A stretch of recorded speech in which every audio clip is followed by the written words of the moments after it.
Buongiorno, buon sabato 4 febbraio, eccoci insieme. Anche oggi abbiamo tante notizie, tanti aggiornamenti di cui parlarvi. Naturalmente in primo piano, come sempre, un'ampia pagina di cronaca, ma poi torneremo a parlare di autonomia con una dichiarazione proprio di questa mattina da Verona del presidente Zaia e poi parleremo di sicurezza sul lavoro. Anche ieri vi abbiamo raccontato dell'ennesima tragedia a Pressana, nel Veronese. Un autotrasportatore ha perso la vita, è caduto all'interno della cisterna e si cerca di intervenire su più fronti perché queste stragi finiscano. Ne parleremo con due esperti, un artigiano e poi con un docente universitario, perché la sicurezza sul lavoro entra anche nelle aule degli atenei. E poi parleremo di aziende alle prese con i rincari, in particolar modo per quanto riguarda gli autotrasportatori del Bellunese, un focus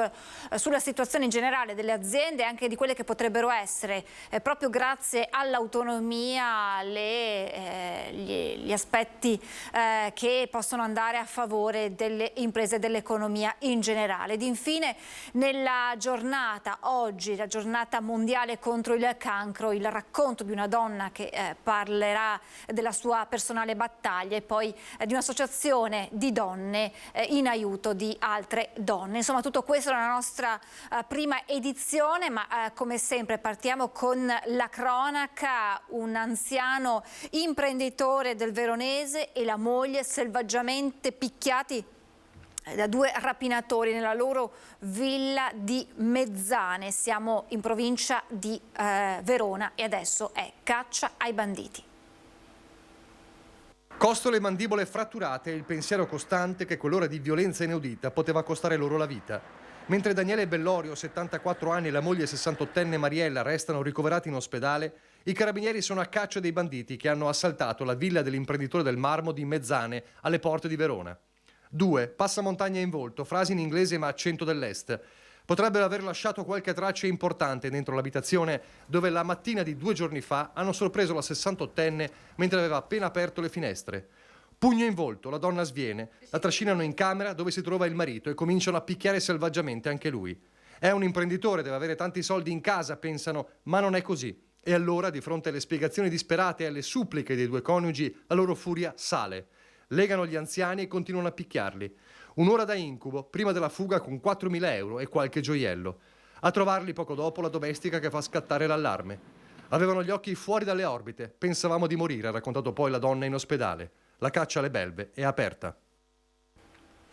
E nel Trevigiano la tentata truffa ai danni di un'anziana che si trasforma poi in una rapina in casa a Ogliano di Conegliano. È l'incubo vissuto da una 84enne. Il malvivente è stato arrestato dai carabinieri che sono convinti che questa non sia la sua unica vittima. Se riconoscete l'uomo nella fotografia che è stata divulgata, la nostra preghiera è quella di contattarci e spiegarci quello che vi è successo. Il sospetto dei carabinieri è che le vittime siano più di una, modus operandi probabilmente collaudato, target gli anziani.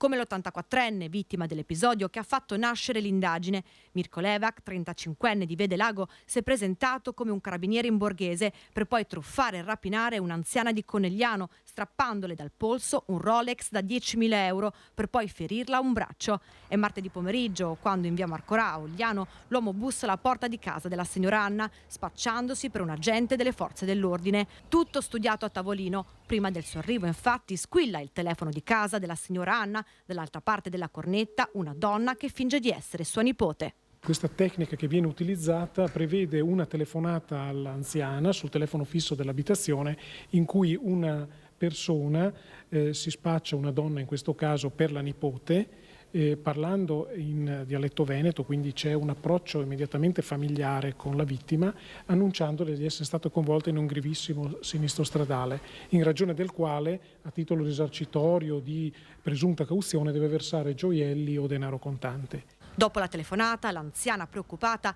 apre immediatamente il cancello al presunto carabiniere. Il malvivente percepisce la perplessità di Anna e allora la afferra bruscamente a un braccio, strappandole l'orologio dal polso per poi correre verso l'auto. Ma ad attenderlo i carabinieri di Castelfranco Veneto, che ormai lo seguivano da giorni. Qualche giorno che lo seguivamo nei suoi spostamenti e, come dicevo, lui si portava nelle vicinanze delle abitazioni parlando al telefono. Questo ci fa presumere che avesse un contatto con qualche complice, ma fortunatamente nei giorni precedenti non è andato a buon fine nessun intendimento delittuoso, ma soltanto nell'episodio di martedì 31 gennaio a Conegliano si è assistito alla materiale perpetrazione di un reato che è poi sfociato in una rapina aggravata con lesioni personali alla vittima. 5 giorni di prognosi per l'84enne per escoriazioni al braccio sinistro. Arrestato invece dai carabinieri di Castelfranco l'incensurato Mirko Levac, ora agli arresti domiciliari, un volto che secondo i militari potrebbe essere riconosciuto da altre vittime. E al telefono parla Francesco, il figlio dell'anziana vittima.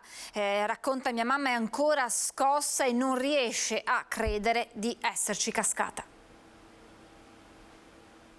Ricorda a sprazzi la cosa, ma ne ha comunque un ricordo abbastanza presente, anche se vago. È ancora molto scossa la signora Anna e allo shock si aggiunge anche l'imbarazzo e la vergogna per essere caduta in trappola. Quella telefonata della finta nipote ha fatto probabilmente cadere le sue certezze. A raccontarlo al telefono il figlio della pensionata, Francesco. Mia nipote è il figlio di mio fratello, che fra l'altro abitano a Roma. Non lo so come abbiano fatto a individuare, o se sapessero questa cosa, ma mi pare molto strano, perché spesso mia nipote quando viene su alloggia lì da lei e gira con la sua auto, con l'auto di mia mamma intendo. Per cui diciamo che c'è stata una coincidenza che ha aggiunto verosimiglianza alla cosa. Il fatto che mia nipote fosse in giro con la sua macchina qui a Conegliano poteva anche essere, diciamo, in teoria, in pratica non era, infatti poi a freddo ha detto come cavolo ho fatto a credere a una cosa del genere, insomma. E sulla foto resa nota dai carabinieri dell'incensurato Mirko Levac come appello di denuncia ai cittadini, il figlio dell'anziana commenta così: certo che fa bene a mettere in giro la foto di questa persona qua. Credo che sia opportuno denunciare persone del genere, non vedo perché. D'altronde se non lo facessimo si correrebbe rischio che il giorno dopo siamo in giro ancora. Adesso la cronaca ci porta nella bassa padovana con la vicenda di un insegnante di sostegno che andrà a processo per aver maltrattato un alunno autistico di 9 anni. Sono state le immagini delle telecamere installate dopo la denuncia di un papà di incastrare un insegnante di sostegno accusata di aver maltrattato un bambino di 9 anni affetto da autismo e che lei seguiva a scuola. I fatti sono avvenuti in un istituto comprensivo della Bassa Padovana all'inizio dell'anno scolastico e sarebbero durati fino a dicembre, quando la procura ha iniziato ad indagare. Il genitore si era rivolto ai carabinieri dopo aver notato nel figlio atteggiamenti di paura e frustrazione quando nominava l'insegnante. Il bimbo si schiaffeggiava il volto, un malessere profondo rilevato e confermato anche dal team di neuropsicologi e psicologi che seguono il bambino nel suo percorso. Nel tempo i carabinieri avrebbero raccolto numerose prove, ascoltando anche la dirigente scolastica, gli altri docenti e i collaboratori scolastici, ma decisive sono state le telecamere che avrebbero ripreso spintoni e dispetti continui messi in atto dall'insegnante di sostegno, che spesso lasciava il bambino solo per ore in un'aula. In un'occasione non è intervenuta mentre il piccolo si stava mordendo il braccio, da cui la decisione del giudice di rinviare a giudizio la donna accusata di maltrattamenti. Al momento l'insegnante non è stata però sottoposta ad alcuna misura cautelare. Non ci sono dichiarazioni da parte del provveditore agli studi, non si sa ancora se l'insegnante sia stata allontanata dalla scuola o se nei suoi riguardi sia stato emesso qualche provvedimento di sospensione. A Mira invece parla il preside della scuola media, aggredito a pugni da un professore davanti agli alunni. La mia preoccupazione, dice il dirigente scolastico, è per quello a cui hanno assistito i ragazzi. 4 pugni in pieno volto, più altri schivati. Li ha tirati un docente della media Leopardi di Mira al suo preside e dirigente dell'istituto comprensivo, Paolo Parolini.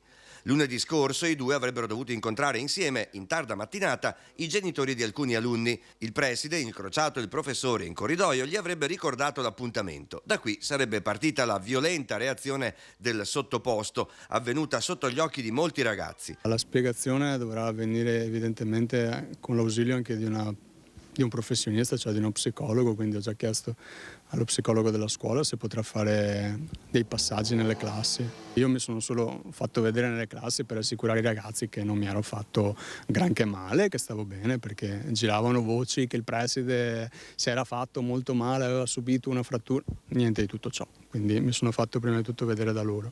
Parolini ha presentato denuncia ai carabinieri. Secondo indiscrezioni raccolte tra genitori della Leopardi, il prof aggressore sarebbe stato da tempo in piena crisi nel rapporto con gli studenti in classe e nella gestione delle lezioni. Una situazione limite, ci hanno detto, che la scuola non avrebbe gestito in tempo, fino al culmine dei pugni davanti agli adolescenti. C'è una sospensione cautelare in attesa di definizione di un procedimento disciplinare. Questa l'ha disposta lei? Questa l'ho disposta io e va convalidata dall'ufficio dei procedimenti disciplinari, che è in capo all'ufficio scolastico regionale. Parolini, 35 anni, dirige un istituto comprensivo composto da 3 scuole dell'infanzia, 3 primarie e 2 secondarie. È tra i più giovani dirigenti scolastici d'Italia. È passato classe per classe, insomma, a rassicurare i ragazzi. Come li ha visti? Li ho visti come sempre, però sono preoccupato per quello che si portano dentro, non quello che manifestano all'esterno, perché sono le ferite interiori, come ho detto in altre situazioni, quelle più gravi e difficili da curare. E per questo ci vorrà, insomma, un passaggio anche da una persona anche più preparata di me, quindi uno psicologo scolastico. Andiamo a Padova, in Prato della Valle, punto di ritrovo di baby gang. Ci sono nuovi atti di vandalismo nei confronti del monumento all'ex Foroboario, tra l'altro recentemente restaurato. Scritte con la vernice rossa lungo tutte le vetrine e i muri appena restaurati della facciata dell'ex Foro Boario che dà sul parcheggio di Piazza Rabin. L'ennesimo atto di vandalismo compiuto in quest'area che si affaccia su Prato della Valle, scelta spesso come ritrovo da numerosi gruppi di ragazzini. Gli autori del vandalismo potrebbero essere uno dei tanti gruppetti di minorenni che quasi tutti i pomeriggi e soprattutto nei fine settimana si danno appuntamento in questo luogo. Non è la prima volta che la polizia e i carabinieri intervengono per allontanare queste baby gang, denunciate non solo da chi parcheggia l'auto lì, ma anche da chi ci lavora. Su questo ennesimo atto di vandalismo si è espresso anche l'assessore alla cultura Andrea Colasio, che ha detto che sporge la denuncia perché si tratta di un monumento storico. Presto dovrebbero iniziare i lavori di pulizia della vernice e di ritinteggiatura dei muri. Vandalismi anche a Vicenza. Giovedì avevano sfondato il lunotto di un'auto in corso Palladio per poi fuggire a bordo di un monopattino elettrico. La caccia ai vandali è finita ieri, vediamo come.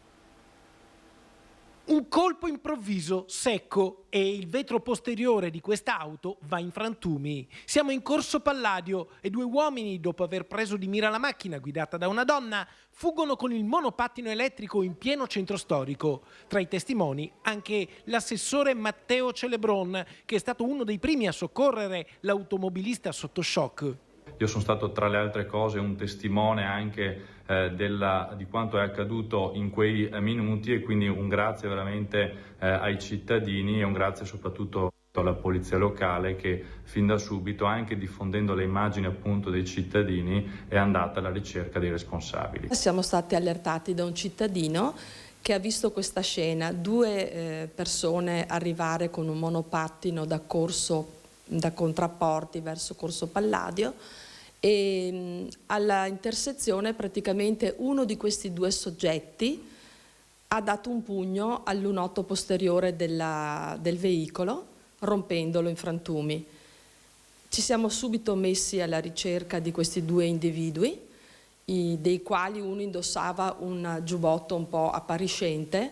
Abbiamo visionato le telecamere, tramite le telecamere si è potuto vedere esattamente in maniera inequivocabile il fatto. Questo succede ieri e sin da subito la polizia locale si mette alla caccia dei 2 uomini col monopattino elettrico. Oggi però, inaspettatamente, il colpo di scena. Noi ci siamo messi subito alla ricerca di questi soggetti, il cerchio si stava, stringendo quando abbiamo saputo che i 2 si sono costituiti e i carabinieri li hanno mandati qui da noi in polizia locale, dove si sono presentati esattamente questa mattina, scusandosi per il fatto e pronti a risarcire il danno causato. Adesso la giustizia farà il suo corso, ma questo dimostra che il circuito delle telecamere di sicurezza in città funziona. I punti di inserimento e installazione delle telecamere sono veramente ottimi, c'è un'ottima visibilità e quindi nulla viene lasciato così al caso. Restiamo a Vicenza con un altro episodio di vandalismo ai danni di un manifesto dedicato alle vittime delle foibe, perché in città sono iniziate le manifestazioni in vista del giorno del ricordo. La storia non si può stracciare, non si può imbrattare, non si può nascondere, perché alla fine riemerge ancora e ancora e ancora. Siamo in Viale d'Alviano, appena fuori dalle mura di Vicenza. Questo manifesto dedicato ai martiri delle foibe è stato strappato e macchiato con vernice rossa, che ricorda il sangue versato da migliaia di italiani vittime della pulizia etnica in Istria. È il 3 febbraio e proprio oggi, all'ex collegio Opera Pia a Cordellina, il presidente del Consiglio Comunale di Vicenza ha deposto una corona d'alloro per onorare gli esuli che in questo stesso giorno del 1947 trovarono rifugio nel convento di Santa Maria Nova. Proprio questa mattina abbiamo voluto ricordare il giorno in cui i nostri fratelli di Istria, Fiume e Dalmazia giunsero a Vicenza in fuga dalle foibe di Tito. Vicenza accolse questi esuli molto meglio di quello che avviene in altre città ed è per questo che credo di interpretare il sentimento della nostra città di sdegno e di riprovazione verso un gesto di oltraggio fatto nei confronti di chi subì quest'immane tragedia. Quello che è accaduto nel 2023 a Vicenza è grave perché dimostra che il tempo passa, ma c'è chi non cresce, chi non ha rispetto di una pagina di storia dolorosa per tante famiglie italiane, alcune delle quali negli anni dopo la guerra hanno legato il loro avvenire a Vicenza. Il sangue non ha colori politici, le vittime meritano tutte rispetto. Chi non lo capisce le uccide una seconda volta. Chi non lo capisce non sa cosa sia il rispetto e la democrazia. Questo dimostra però, ancora una volta, quanto sia importante il giorno del ricordo del 10 febbraio, quanto sia importante non dimenticare e soprattutto quanto sia importante far conoscere la storia. Vi ho parlato dell'incidente di ieri a Prestana nel Veronese, un autotrasportatore caduto nella cisterna del suo mezzo e ha perso la vita. E per quanto riguarda sicurezza sul lavoro, ma anche lotta allo sfruttamento della manodopera, c'è il lavoro di attività di contrasto dei carabinieri nel 2022 che ha visto la verifica della posizione di 307 lavoratori, 264 le persone denunciate. Nel 2022 1090 morti sul lavoro in Italia, 113 nel Veneto. I carabinieri tracciano un bilancio dell'attività di prevenzione dello scorso anno. Qui a Vicenza è presente il nucleo carabinieri ispettorato del lavoro, che ha proprio la finalità quella di far rispettare tutta la normativa di settore. Il dato che emerge annualmente delle morti sul lavoro è stato dichiarato inaccettabile dal primo presidente della Cassazione. Noi faremo di tutto perché si assottigli il più possibile. Il settore più a rischio resta l'edilizia. 11 cantieri edili controllati, verificata la posizione di 47 aziende. I fenomeni che si ripetono troppo spesso in edilizia, soprattutto le cadute nel vuoto da un'altezza superiore ai 2 metri, che di solito sono letali. e abbiamo rilevato soprattutto una mancata formazione ai sensi della conferenza Stato-Regioni che qualche datore di lavoro omette di portare avanti. Al mancato rispetto delle norme di sicurezza si associa la forte presenza di lavoratori senza contratto. Su 307 lavoratori verificati, 142 italiani e 165 cittadini extracomunitari, 88 sono risultati in nero, 56 erano irregolari in Italia. Sicuramente sono due facce della stessa medaglia, a cui si aggiunge anche il triste fenomeno del caporalato, ovvero quello del reclutamento illegale di manodopera nel territorio. È fondamentale il lavoro di squadra di tutte le istituzioni, fino alla base, fino al singolo lavoratore che deve vedere, insomma, rispettati i propri diritti. Uno sguardo veloce alle prime pagine, alle home page dei siti dei quotidiani nazionali. Sia Repubblica che Corriere della Sera riportano le minacce di Medved, useremo armi nucleari se Kiev attacca regioni russe, insomma la minaccia che si rinnova di fronte alla fornitura di nuove armi, sapete anche missili a lungo raggio in arrivo dagli Stati Uniti e poi tank da Germania e sempre da Stati Uniti. Medved che ripercorre quello che prevede, diciamo, che prevedono le loro leggi per un eventuale uso di armi nucleari. Sul Corriere della Sera invece c'è la notizia, come seconda notizia, queste tensioni diplomatiche tra Stati Uniti e Cina, un secondo pallone spia cinese sull'America, questa volta avvistato in America del Sud, attenzionato dal Pentagono, che ieri aveva denunciato la presenza sopra gli Stati Uniti e in Canada, che aveva sorvolato tra l'altro anche un deposito di armi nucleari. Pechino si difende e parla di un episodio diffamatorio e parla invece di una sonda meteo. Insomma, queste tensioni al punto che è stato rinviato anche quello che doveva essere il viaggio negli Stati Uniti dei prossimi giorni. Questo insomma è quanto leggiamo dai siti dei quotidiani nazionali. C'è una notizia poi che riguarda le prossime amministrative, tra l'altro tra pochissimi minuti ci collegheremo anche con il nostro Cristiano Arboite che sta seguendo la conferenza stampa di Nicolò Rocco, che ha ufficializzato la sua candidatura a sindaco alle amministrative a Treviso per il terzo polo.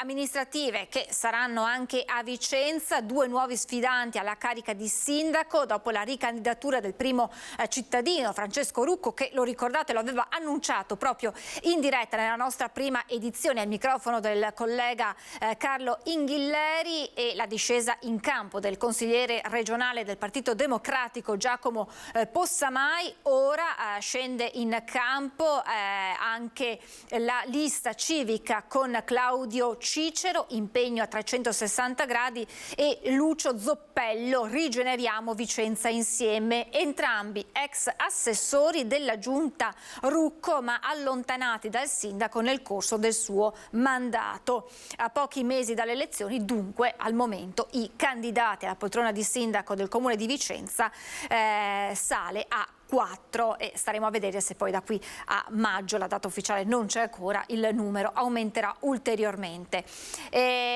Allora io mi fermerei per qualche istante di pubblicità, poi vediamo se riusciamo a collegarci con Cristian Arboit sulla scia delle elezioni amministrative questa volta a Treviso, e poi, come detto, parleremo di sicurezza sul lavoro. A tra poco.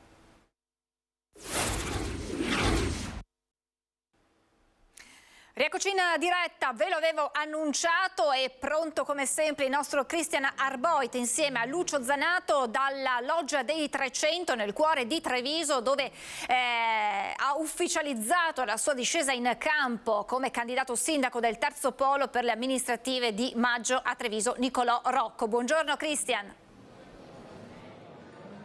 Sì, buongiorno Francesca, buongiorno a te e a tutti i telespettatori di Antena 3, anche da parte di Lucio Zanato che sta curando la parte tecnica. La campagna elettorale qui a Treviso entra nel vivo. Pochi minuti fa l'ufficializzazione della candidatura di Nicolò Rocco, portavoce e portabandiera del terzo polo in città, forza politica che nelle elezioni politiche di settembre, come sapete, è risultata la terza forza politica della città dopo Fratelli d'Italia e Partito Democratico, prima della Lega. Quindi Rocco e la sua formazione si presentano con una bella dote di voti alle elezioni comunali di maggio. Non sappiamo ancora la data, molto probabilmente il 7 di maggio. Quindi pochi minuti fa l'ufficializzazione. Nicolò Rocco è qui con noi, ovviamente tutti lo vogliono in questo momento, giornalisti, supporter e non solo. Partiamo proprio dal lato umano. Che emozione prova un trevigiano, un giovane trevigiano che decide di compiere un passo di questo tipo? Sono nato all'ospedale Caffoncello, ho fatto l'asilo Bricito, le De Amicis, le Serena, il liceo classico Antonio Canova. Dopo essermi laureato e aver girato qualche città, il mio cuore torna a Treviso, e quindi dopo che i coordinatori del terzo polo, alcuni amici hanno iniziato a fare il mio nome, ho capito di non essere solo, butto il cuore oltre l'ostacolo, mi candido a sindaco con grande emozione, umiltà ed entusiasmo. E a supportare Nicolò Rocco ci saranno due liste, una lista prevalentemente, eminentemente politica con vecchi e giovani amministratori comunque politici, una lista quindi del terzo polo, e una lista di giovani supporter che sono stati presentati, tra questi anche Andrea Penzoaiello, che tutti conoscete come un portavoce degli imprenditori soprattutto nella fase acuta della pandemia. Quindi due liste, il vecchio e il nuovo insieme. L'esperienza e la capacità di guardare al futuro. Voglio una lista con tutti gli amministratori, voglio una lista con tante persone di esperienza, e vedrete che ci saranno sorprese, ma voglio anche una lista fatta da tanti ragazzi giovani. Credere nei giovani non significa essere giovanilista, significa credere nella gavetta. Infatti io a tutti i candidati consiglieri comunali chiederò di fare formazione politica e amministrativa. Non ci si candida alla cosa pubblica in questo territorio se non si conosce la storia di Tina Anselmi, non ci si candida se non si conosce il proprio quartiere, se non si conosce come è fatto il bilancio del Consiglio Comunale. E l'altra cosa che chiederò è un curriculum vitae non solo professionale di studi, ma un curriculum vitae nel mondo del volontariato, perché candidarsi a rappresentare una comunità significa amarne gli aspetti intangibili, e se non si è mai servito a una festa patronale o fatto un'ora di volontariato in un'associazione si rischia di annoiarsi, mentre bisogna fare l'amministratore con tanto entusiasmo. È chiaro che lei guarda molto all'elettorato moderato, insomma, se cita Tina Anselmi, e quella è la sua direzione. Io ho un background culturale, ne sono fiero, però voglio che questo background sia patrimonio di tutti e voglio guardare soprattutto al futuro. Lei tra l'altro incontrerà anche gli ultimi 5 sindaci che si sono alternati alla guida di Treviso, quindi anche Giancarlo Gentilini, per intenderci. Sì. Qualcuno potrà storcere il naso magari, ma io voglio incontrare Gagliardi, voglio incontrare Gobbo, voglio incontrare Gentilini, voglio incontrare il mio caro amico Giovanni Manildo e voglio incontrare anche Mario Conte per parlare di PNRR. Questo perché deve essere una continuità amministrativa. Ricordiamoci sempre che chi guarda Treviso la guarda con invidia per quanto bella è la nostra città, e se è bella è perché questa comunità ha saputo costruire qualcosa di importante. Col mio entusiasmo, con le mie innovative, vorrei candidarmi per renderla sempre più bella, sempre più Treviso. E tra l'altro questa sera nel telegiornale, posso spoilerare Francesca, vedrete anche un siparietto, l'incontro, la stretta di mano tra Nicolò Rocco e Giorgio Denardi. Giorgio Denardi, il candidato del centrosinistra, era presente questa mattina, quindi ha ascoltato il suo discorso. Denardi che ha detto abbiamo tanti punti in comune, peccato non esserci alleati insieme. Insomma, lei invece tiene la linea, Rocco, dice dobbiamo percorrere strade separate. Lo stimo moltissimo e gli consiglio di essere orgoglioso di essere il candidato del Partito Democratico, perché comunque il Partito Democratico è un grande partito con una grande storia. Noi stiamo facendo un'operazione diversa, vogliamo provare a parlare in maniera diversa. Detto questo, ogni energia è positiva, quindi se siamo dei moltiplicatori di energie, questo è soltanto un valore aggiunto per Treviso. Il suo vero sfidante, però, lei ha detto, è Mario Conte. Lo ha ripetuto più di una volta e per certi versi lo stesso Mario Conte più volte l'ha citato. Vi state legittimando a vicenda, verrebbe da dire. Io ho sentito Mario quando ho visto la sua dichiarazione in cui diceva che sarò il suo principale sfidante. ma ho capito che lo pensa veramente perché ci conosciamo da 10 anni e ci siamo rispettati e su tanti mondi siamo sempre stati presenti per amore di Treviso. Lo ringrazio per avermi eletta suo principale sfidante e per me lui sarà il mio principale sfidante perché è il sindaco uscente, quindi ci candidiamo con un'idea per alcune cose sicuramente anche che riprenderà alcune cose buone, ma anche tante novità.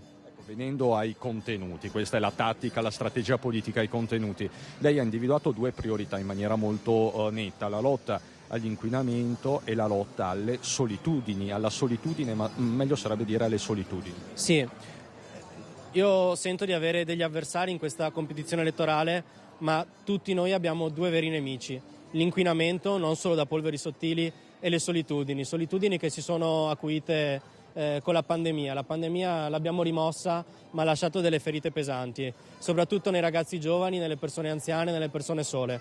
Ecco, una comunità che pensa al futuro, una comunità che crede nella solidarietà generazionale. Io parlerò tanto anche dei ragazzi, degli spazi per i bambini, degli spazi per le società sportive, perché anche se sono cittadini del futuro e non possono votare oggi, sono convinto che si debba parlare a loro. Senta, lei ha iniziato questa campagna elettorale all'insegna del fair play. Quanto durerà questo fair play? Durerà non soltanto in campagna elettorale, durerà anche il giorno dopo perché abbiamo una sfida troppo grande. Mi candido citando San Paolo, gareggiate nello stimarvi. Senta, ha sentito Renzi, Calenda, Siga del partito? Sì, devo dire che ho sentito molto vicino i big nazionali, in particolar modo Carlo Calenda, che è una persona che stimo molto, per la sua competenza ma anche per il suo modo verace e vero di fare politica. Loro mi hanno sostenuto, mi hanno convinto anche quando avevo qualche riserva, mi hanno convinto a gettare il cuore oltre l'ostacolo. Devo dire che io non mi sento solo e devo dire che io sono orgoglioso di rappresentare anche un partito, perché non c'è niente di male, i partiti sono fatti di brave persone, i partiti devono fare un buon lavoro a Roma, non bisogna nascondere i simboli di partito, bisogna chiedere che i parlamentari vengano sul territorio per chiedere conto di quello che stanno facendo. Quindi Renzi, Calenda verranno a Treviso nei prossimi mesi? Voglio che vengano tutti, non soltanto per sostenermi, voglio che vengano perché a loro io voglio chiedere qualcosa per Treviso, visto che siedono in Parlamento e in Parlamento passeranno tante scelte importanti per il nostro futuro. Grazie Nicolò Rocco, la lascio alla sua giornata che è sicuramente fitta di incontri e di impegni. Francesca, se non hai domande da questa loggia dei 300 popolata come ogni sabato mattina, con Lucio Zanato per la parte tecnica ti restituirei la linea. Grazie davvero a Cristian Arboet, grazie a Lucio Zanato e grazie naturalmente per la disponibilità anche a Nicolò Rocco. E adesso parliamo, ve l'avevo annunciato, è un tema sempre d'attualità ai noi perché anche ieri si è registrato, ne abbiamo parlato, l'ennesima vittima sul lavoro, accaduto nel Veronese. Allora parliamo proprio di sicurezza sul luogo di lavoro e di come si sta cercando di intervenire per fermare queste stragi. E lo facciamo con il professor Gianni Finotto, coordinatore didattico del Master in Scienze Tecniche della Prevenzione e Sicurezza HSE. Poi ci spiegherà in che cosa consiste questa sigla dell'Università Ca' Foscari di Venezia. Grazie professore per essere con noi, buongiorno. Grazie a voi tutti per avermi dato questa possibilità, grazie infinite. Grazie a lei e qui in studio invece insieme a me mi ha raggiunta, lo ringrazio, Gian Maria Modulo, presidente del gruppo costruttori per Confartigianato Imprese Marca Trevigiana. Buongiorno. Ringrazio voi di avermi dato questa opportunità, sono molto contento di essere qui. Grazie davvero presidente. Allora professore, io inizierei con lei perché da 15 anni, più o meno, mese più mese meno, a Ca' Foscari esiste questo master che è, mi corregga se sbaglio, unico in Italia nel suo genere, punto di riferimento a livello nazionale, tanto che insomma voi incontrate laureati, perché è aperto ai laureati di tutta Italia per insegnare loro cosa, professore? Intanto ringrazio di questa splendida opportunità. Il Master è stata una scelta e una sfida di Ca' Foscari nell'ambito della prevenzione da portare dall'Accademia verso il territorio. Una quindicina d'anni fa circa, anche più, volevamo costruire un progetto culturale da riferire ai giovani che si interessassero dei temi della prevenzione occupazionale, della salute e della protezione ambientale. Il Master nasce quindi con l'idea di creare una comunità che guardi con professionalità, competenza e che sia attenta ai valori umani che vengono espressi nelle dinamiche della prevenzione. Quindi io ho appena finito lezione, ringrazio i miei studenti con i quali lavoro un anno intero, con loro condivido passione, sacrificio e poi tutta una serie di obiettivi all'interno dei luoghi di lavoro e non solo. Sono dei moltiplicatori di prevenzione che con professionalità, capacità e competenza riescono a dare supporti a imprese, a lavoratori, a imprenditori, a sindacati, ad associazioni e categorie e a tutto il tessuto civile in un elemento che oggi è sempre più sfidante come quello della salute e della sicurezza nei luoghi di lavoro. In poche parole, professore, possiamo dire che dalle aule degli Atenei si apprendono quegli strumenti fondamentali da portare poi sul luogo di lavoro. Assolutamente. Tenete conto che è una metodologia che abbiamo definito executive. In altre parole, una realtà accademica che rimane arroccata sul centro e l'ombelico dell'università, ma quanto l'esperienza scientifica, umana e sociale di Ca' Foscari, insieme a tutti i contributi dati dalla rete di prevenzione, possono fare in questo senso. Voglio fare un riferimento operativo perché noi abbiamo una rete Ca' Foscarina che ingloba all'interno di questo percorso INAIL, Direzione Regione Veneto, che non mi stancherò mai di ringraziare per il supporto attivo e fattivo con contributi importanti anche a borse di studio legate a questi ragazzi. Abbiamo la rete del Corpo Nazionale dei Vigili del Fuoco che ancora ci supporta, ci ha supportato la Regione Veneto, la rete degli SPISAL delle varie province, in questo caso della Regione del Veneto, e poi COBIS e CPR. COBIS e CPR che sono i riferimenti sul territorio per quanto riguarda l'artigianato veneto e sono i comitati paritetici bilaterali per la sicurezza nel settore dell'artigianato.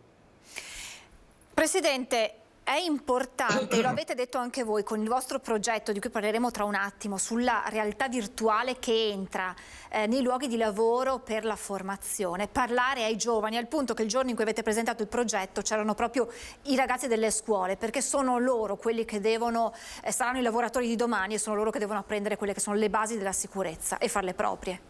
Certamente è molto importante, il progetto è voluto dal gruppo Costruzioni Imprese Marca Trevigiana e si tende a portare alla pratica i nostri studenti, portare a toccare con mano il vero cantiere, senza insicurezza, e quindi si studiano i comportamenti, si cerca di fare un lavoro di fino. Ecco, lo stavamo guardando, mi scusi se la interrompo, abbiamo visto, grazie ad Alessandro Grazzera in regia, e questi sono proprio degli estratti dal servizio che abbiamo realizzato quel giorno, della realtà virtuale che si vede proprio indossando poi dei dispositivi particolari. Prego, Presidente. Esattamente, il nostro intento è quello di azzerare totalmente gli infortuni, questo è il nostro focus principale. Lo facciamo con l'aiuto di Edilcassa, questi progetti li realizziamo con Edilcassa Veneto, ce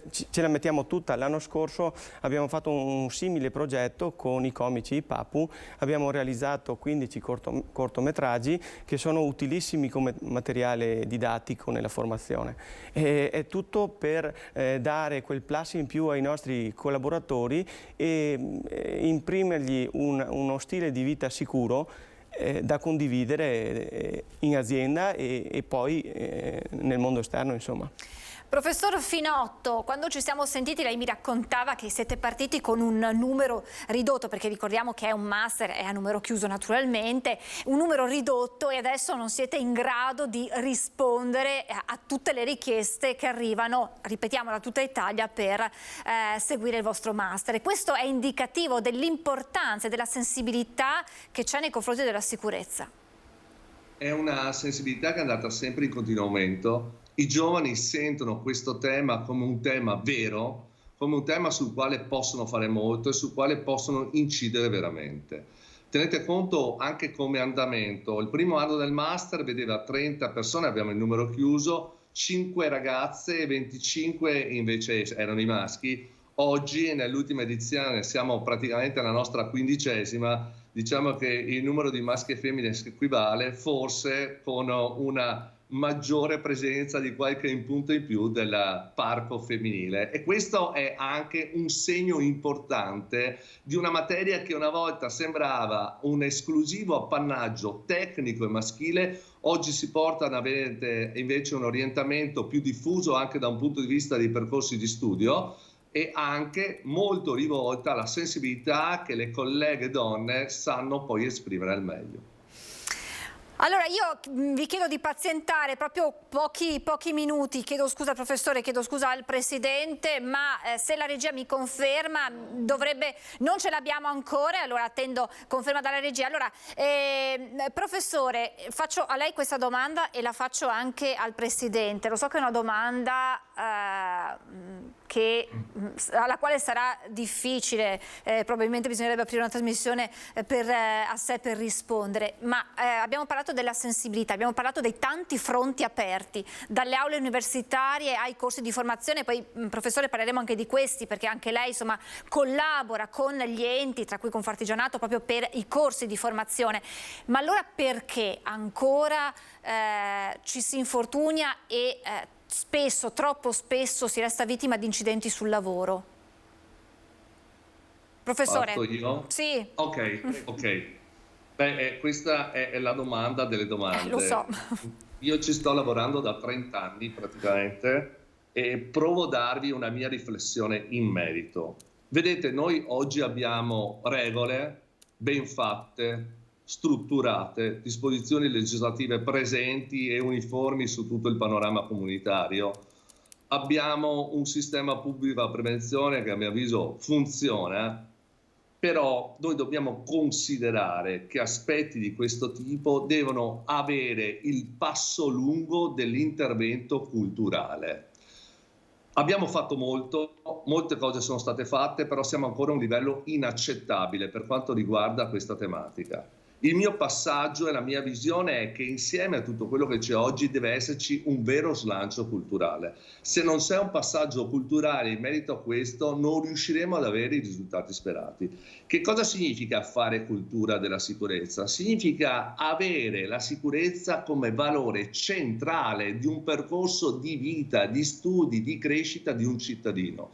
La sicurezza deve essere costruita all'interno delle aule scolastiche, ma non all'università, alle elementari e forse prima anche all'asilo, naturalmente con programmi, idee, propensione, motivazioni. Deve essere al centro dei valori imprenditoriali, deve essere al centro delle scelte fatte in tutti gli ambiti, dall'ambito sociale a quello sportivo. In pratica significa mettere la persona al centro attraverso i valori che poi diventano fondamentali nel momento purtroppo nel quale questa condizione viene meno. Io vorrei portare l'etimologia della parola sicurezza. Sicurezza deriva da sinecura, cioè senza preoccupazioni. È la vita che tutti noi auspichiamo, una vita senza preoccupazione.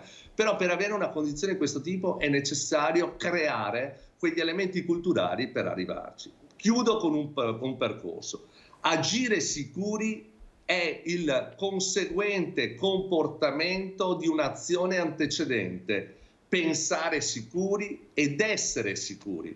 Ma per pensare in modo sicuro ed essere sicuri bisogna avere un percorso educativo. Noi facciamo tanta attività formativa, cerchiamo di farla al meglio, ma l'importante è che questa attività formativa sia efficace, possa giungere alle vere motivazioni che vanno dai ragazzi, che vanno praticamente alle persone quando diventano più adulte, che vanno a capire come si fa una analisi anche di una situazione di rischio. Non significa diventare gli esperti di ogni cosa, ma significa mettere al centro degli elementi valoriali. Ancora su questo abbiamo tantissimo da fare e insieme tra gli ambiti accademici, con il tessuto sociale, con il mondo del lavoro, con le associazioni di categoria, con i sindacati, con il sistema pubblico della prevenzione, dobbiamo insieme costruire questo percorso. È una sfida troppo importante per lasciare ancora troppo tempo per poterla praticamente intraprendere al meglio. Presidente, il professor Finotto ha parlato di cambiamento culturale e prima ancora ha parlato di portare la sicurezza sul lavoro nelle scuole sin dai più piccoli, un po' come si vuole fare con la sicurezza stradale, cioè la sicurezza a 360 gradi iniziando dai più piccoli. Questo passaggio culturale però mi ha colpito, perché mi chiedo, manca ancora la cultura della sicurezza nei luoghi di lavoro, nonostante ci siano tutti gli strumenti.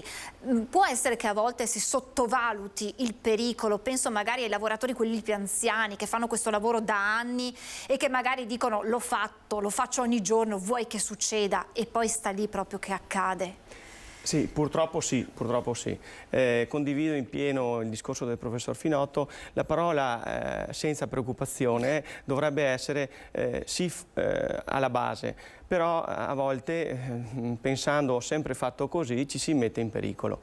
Quindi bisogna partire appunto dalle giovani leve e fare in maniera che la cura di me stesso e del mio prossimo sia il tema giornaliero. Dobbiamo pensare, dobbiamo lavorare, dobbiamo comunicare così, altrimenti ci troviamo sempre a quelle tristi realtà che accadono oggigiorno, insomma. Le aziende come rispondono al tema della sicurezza e come Confartigianato interviene su questo fronte? Abbiamo visto questo progetto, abbiamo parlato di quello dell'anno scorso con i Papu, cioè c'è un grande intervento della categoria. Certo, c'è un grande intervento, è coinvolto tutto il gruppo costruttori, in pratica ci sono pittori, posatori, varie altre aziende del comparto edile. Noi abbiamo in Confartigianato Formazione, che è un nostro ente, e facciamo tantissime ore di formazione. Dei 7.300 aziende circa che abbiamo iscritte, 1.300 hanno 4.400 addetti. Ce ne prendiamo cura, cerchiamo di fare il possibile perché abbiano tutti gli strumenti, tutti i mezzi per poter crescere e svilupparsi con un nuovo metodo di lavoro più sicuro. Professore, si parla di maggiori controlli, di sanzioni, quindi la parte, diciamo così, proprio sanzionatoria, ma questa dovrebbe arrivare come estrema ratio, cioè non dovrebbe essere nemmeno necessaria, lo possiamo dire, perché se ci fosse quella cultura di cui lei parlava non sarebbe nemmeno necessario. È questo il passaggio che va fatto, sul quale su tutti i fronti la rete interessata deve intervenire? Naturalmente i controlli ci devono essere, certo. Le disposizioni legislative vanno rispettate, però vedete, io vorrei spostare l'attenzione verso un cambio di paradigma. Io non sono convinto che riusciremo a raggiungere obiettivi straordinari controllando tutto e tutti. Sono convinto dell'autocontrollo, cioè quando il soggetto è motivato ad agire per convinzione e non per paura. È lì che è il vero gap che manca, cioè il cambio di cultura che non guarda solo alla persona singola, ma guarda alla persona nel senso dell'organizzazione. Cioè io devo lavorare sulle persone e sull'organizzazione di persone, che vuol dire aziende, ma vuol dire anche scuola, vuol dire anche società, vuol dire attenzione tutti insieme a una serie di valori. Vi faccio un esempio. Io ho educato i miei figli a utilizzare da sempre le cinture di sicurezza e quando andavamo praticamente a fare anche un piccolissimo spostamento, da soli mettevano le cinture, non certo perché avevano paura che, voglio dire, qualcuno li fermasse e li potesse sanzionare, perché gli avevo spiegato e avevo motivato loro l'importanza dell'uso delle cinture di sicurezza in auto. Il bambino, una volta educato in un certo modo e convinto di un'azione corretta, difficilmente attua comportamenti diversi. Sta a noi riuscire a creare un humus fertile per far portare avanti queste bandiere, questi meccanismi di prevenzione. Poi vorrei entrare, anche se posso, velocissimamente su un aspetto che guarda più agli antecedenti che agli effetti ex post di un incidente o di un infortunio. Molte volte questo è il tema del giorno dopo, cioè noi ci accorgiamo di quanto è importante questo tema dopo purtroppo un accadimento tremendo, accadimento che colpisce tutti noi a livello viscerale, a livello praticamente emotivo, a livello sociale. Ma noi dovremmo fare dei ragionamenti ex ante, non ex post. Ecco, sui ragionamenti ex ante possiamo lavorare moltissimo, non sulla ricerca delle colpe, piuttosto sulla eventuale identificazione di errori.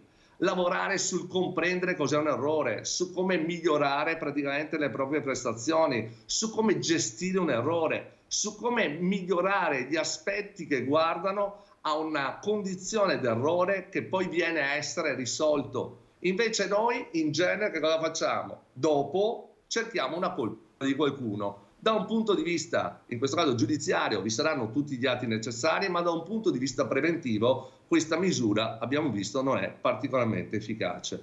Dobbiamo lavorare, a mio avviso, ancora una volta su elementi di motivazione nei soggetti singoli, a partire dai più piccoli, e una forma organizzata dove politica, società, mondo del lavoro, mondo della scuola si devono mettere insieme per una sfida che è, a mio avviso, ormai assoluta, prioritaria e inderogabile. Professore, io la ringrazio davvero tantissimo per il suo intervento, è stato davvero interessante, abbiamo scoperto questo impegno e naturalmente spero di averla nuovamente qui per aggiornarci e per capire quelli che saranno gli altri fronti aperti per la sicurezza sul lavoro. Grazie davvero al professor Gianni Finotto. Grazie professore, buon lavoro. Grazie. E salutiamo anche gli studenti che sappiamo essersi collegati per seguirla. A dopo, tra mezz'ora sono a lezione. Ecco ragazzi, quindi preparatevi. Grazie davvero professore. Io adesso corro a Venezia, mi chiede la linea la nostra Ilaria Marchiori. Sapete, noi qui passiamo da un aggiornamento all'altro di tutt'altro scenario, altro tema, ma insomma oggi è la giornata del via ufficiale del Carnevale di Venezia e allora la linea subito a Ilaria Marchiori e ai suoi ospiti. Buongiorno Ilaria. Eccoci Francesca, buongiorno. Ogni tanto un po' di leggerezza fa bene anche al cuore. Prende il via proprio oggi il Carnevale di Venezia, lo stavamo ormai aspettando già da qualche settimana. Abbiamo già visto, pensate, le prime maschere passeggiare qui per Venezia. Ora ci troviamo in campo San Geremia, ma di sicuro dirigendosi verso piazza San Marco ce ne sono mano a mano di più. Come vedete alle mie spalle c'è già uno dei teatrini che sono stati allestiti qui in città proprio per dare il via agli spettacoli. Se ne è concluso uno da poco dove grandi e piccini possono soffermarsi e potersi godere questo spettacolo di luci, colori con i giocolieri e tanta musica. Vedete che abbiamo due ospiti di primo livello qui insieme a noi. Abbiamo il direttore artistico del Carnevale Massimo Chechetto, il direttore di Vela SPA Fabrizio Dori. Allora, innanzitutto partiamo con il direttore artistico. Qual è l'idea di quest'anno? Che cosa vuole comunicare il Carnevale 2023 che, lo ricordiamo, finalmente è tornato in totale presenza? Che cosa? Vogliamo avervi tutti qua, vogliamo che tutti vengano al Carnevale di Venezia, si prendano il loro tempo e cerchino il loro segno originale. Take your time for the original sign. Questo è il tema del Carnevale di Venezia. È assolutamente una missione per tutti, venire al Carnevale di Venezia in costume, portare il proprio segno, divertirsi e vedere tanta bellezza. Ricordiamo infatti che sì, take your time, prendi il proprio tempo, ma poi la tematica spazia, no? Amplia, con quelli che sono i 4 elementi: fuoco, terra, aria e acqua, e poi i segni zodiacali. Ma non necessariamente bisogna vestirsi dal proprio segno zodiacale, ma dicevamo proprio poco fa, in base a come ci si sente dentro. Magari io sono un segno d'acqua ma mi sento fuoco, e allora puntiamo su questo tipo di costume. Hai detto benissimo, guardare dentro se stessi, trovare la propria passione e trasmetterla a tutti, viverla in armonia in questa meravigliosa città che è un teatro, dove noi diamo una mano a iniziare a festeggiare. E questo inizio di festeggiamenti entrerà proprio nel vivo, proprio nel pomeriggio, con uno spettacolo sull'acqua. Vogliamo dare qualche anticipazione ai nostri telespettatori? Sappiamo di non poter dire tutto, ma qualcosa possiamo dirlo, e soprattutto che è già stata fatta anche un'intensa prova ieri. Mannaggia, veramente. Comunque, allora, è una sorpresa, ma è una sorpresa che inizierà alle 8 di questa sera, quindi venite sul Canal Grande, dalla ferrovia fino al bacino di San Marco.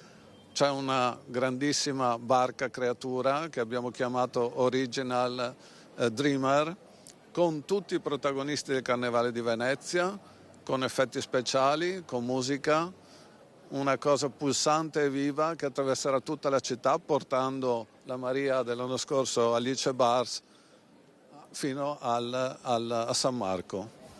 Io tra l'altro so anche quale sarà il suo costume, ma non rivelo niente perché ovviamente deve essere una sorpresa. Visto che abbiamo parlato di Maria, proprio ieri è stata una serata speciale, Doria. Eh sì, ieri le 73 iscritte sono state selezionate, quindi ora abbiamo 12 Marie che circoleranno per tutta la città, vivendo tutti i momenti del Carnevale, dalle piazze, dai campi, dalle strade e la sera nelle feste nei palazzi, raccontando un po' la storia e anche la tradizione di questa città. Ricordiamo la storia, diciamo, legata proprio alla città di Venezia e delle 12 Marie, per arrivare il giorno lunedì 20 alla elezione della Maria dell'anno, che presenteremo poi in piazza San Marco martedì 21 febbraio, ultimo di Carnevale. Un costume spettacolare quello delle Marie, in particolare uno tutto lucente, pieno di LED, perché servono luci per diciamo farsi vedere anche al buio. Questo è anche un po' la sfida che noi abbiamo ogni anno con i nostri atelier, cioè quelli di, rispetto al tema e di rispetto allo spettacolo che stiamo creando, fargli creare una creazione per quella singola serata. E la Maria, vincitrice l'anno scorso, sarà protagonista per tutto questo carnevale, indossando ogni giorno un abito diverso a seconda delle tematiche, e questo è proprio per spiegare una creatività, un continuo evolversi della manifestazione. Gli atelier ogni anno producono nuovi vestiti anche rispetto alla tematica, ma anche rispetto al gusto delle persone. Tanti gli eventi nei palazzi, all'Arsenale. Allora, l'anno scorso abbiamo creato questo palcoscenico all'aperto con un grande teatro galleggiante, abbiamo visto una grande risposta sia del pubblico veneziano, cioè sono dei biglietti a disposizione per i residenti della città, sia per gli ospiti per la città, e quindi da sabato 11 a domenica 12 per tutta la settimana grassa, da giovedì grasso 16 fino a martedì, un grande spettacolo sull'acqua. Venite a vederlo, ci sono ancora dei biglietti disponibili.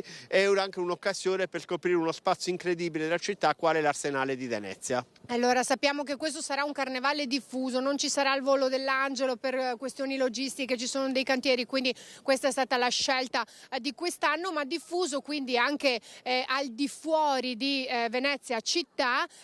Si andrà molto di più in terraferma, per la prima volta i carri sfileranno a Mestre, imponente anche la macchina della sicurezza che se ne occuperà. Abbiamo sentito il comandante Agostini alcuni giorni fa che ci ha detto che arriveranno in supporto anche a delle forze di polizia da comuni limitrofi come Jesolo, Caorle, per dare una mano, e quindi si potrà spaziare anche oltre Venezia centro storico. Sì, quest'anno allora i carri a Venezia, al Carnevale di Venezia, sono una tradizione antica, perché c'erano i carri di Campalto, poi da alcuni anni anche a Marghera. Quest'anno i carri danno anche nell'isola di Pellestrina, nell'isola del Lido di Venezia, e sbarcano lunedì 20 febbraio, lunedì grasso a Mestre, e poi un'ultima uscita a Zelarino. Ma ricordiamo che c'è anche una speciale sfilata di carri autoctona completamente realizzata in casa nell'isola di Burano, con dei carri pensati proprio alle strade dell'isola di Burano.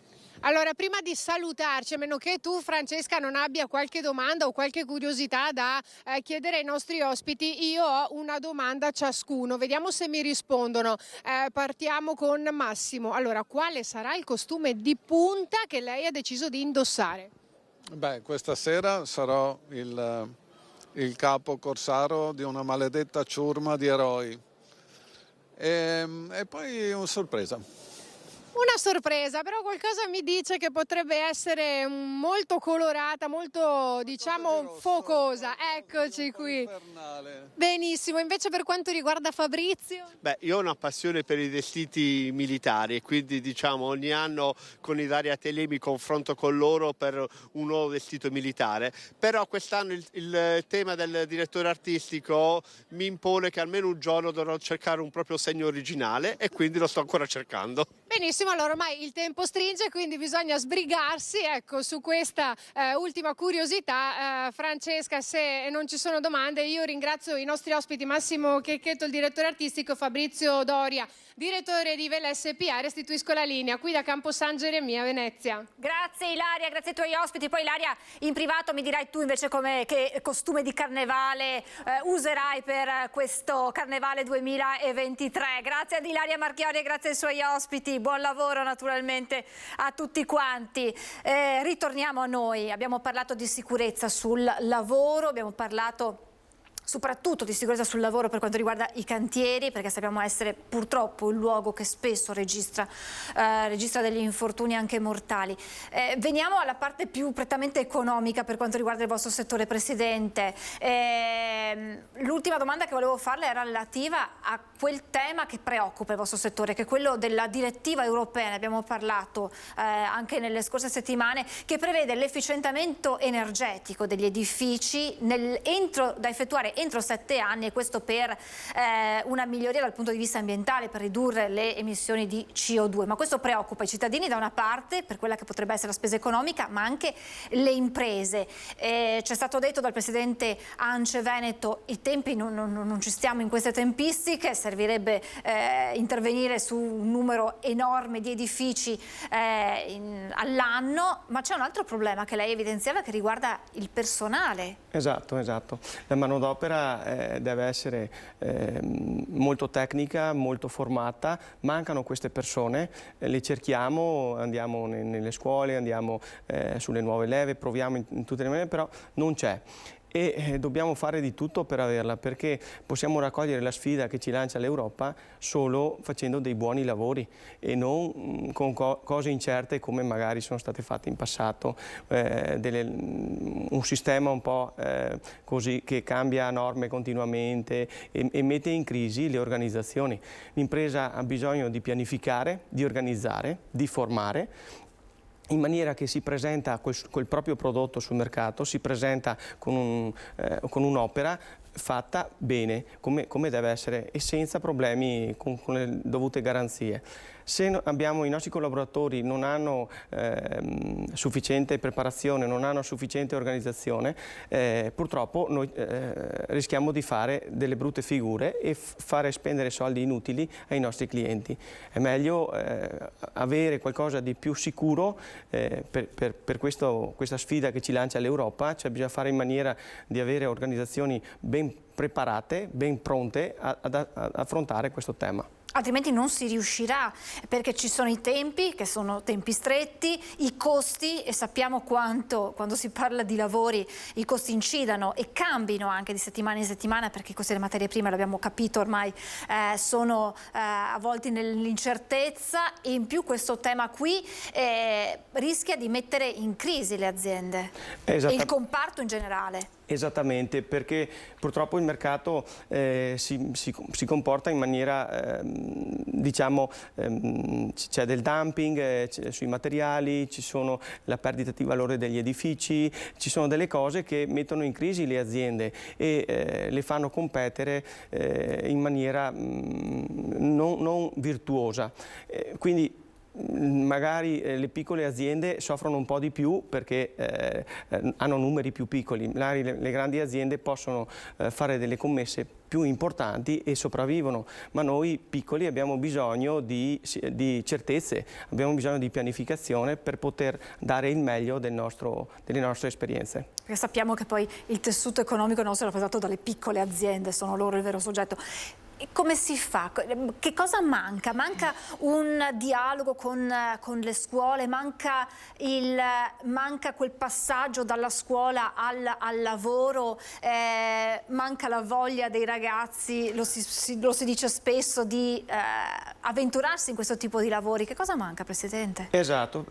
Forse la mia idea è proprio questa che lei ha appena accennato in ultima battuta, forse la percezione che noi diamo non è corretta. E noi facciamo, per esempio, io sono un costruttore, facciamo un bellissimo lavoro perché realizziamo delle opere che poi i nostri clienti utilizzeranno per la vita, la utilizzeranno con la loro famiglia, con i loro figli, e è un lavoro bellissimo. Ogni volta che noi passiamo di fronte a una nostra opera ci ricordiamo i sacrifici quando l'abbiamo realizzata, e quindi i giovani non capiscono, non si rendono conto della bellezza ogni giorno è vario, ogni giorno cambia, c'è pochissima routine e soprattutto in questo momento c'è la possibilità di entrare in questo settore e bruciare le tappe, appunto per questo tema economico dettato da Bruxelles.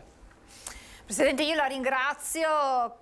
Conto anche di avere anche lei di nuovo qui in studio per affrontare altri temi che riguardano il vostro settore, sono davvero tanti. Grazie a Gian Maria Modolo, Presidente del Gruppo Costruttori Confartigianato Imprese Marca Trevigiana. Grazie davvero Presidente, buon lavoro, a presto. Prima della pubblicità saluto, l'ho visto in collegamento, Massimo Sposato, Presidente Provinciale Appia CNA Belluno, insomma artigiani con artigiani. Affronteremo in particolare il tema degli autotrasportatori, però magari poi affronteremo anche con lei questo tema che abbiamo affrontato con il suo collega degli artigiani di Treviso per capire la situazione anche del super bonus. Pubblicità e poi arrivo dal Presidente Sposato, a tra poco.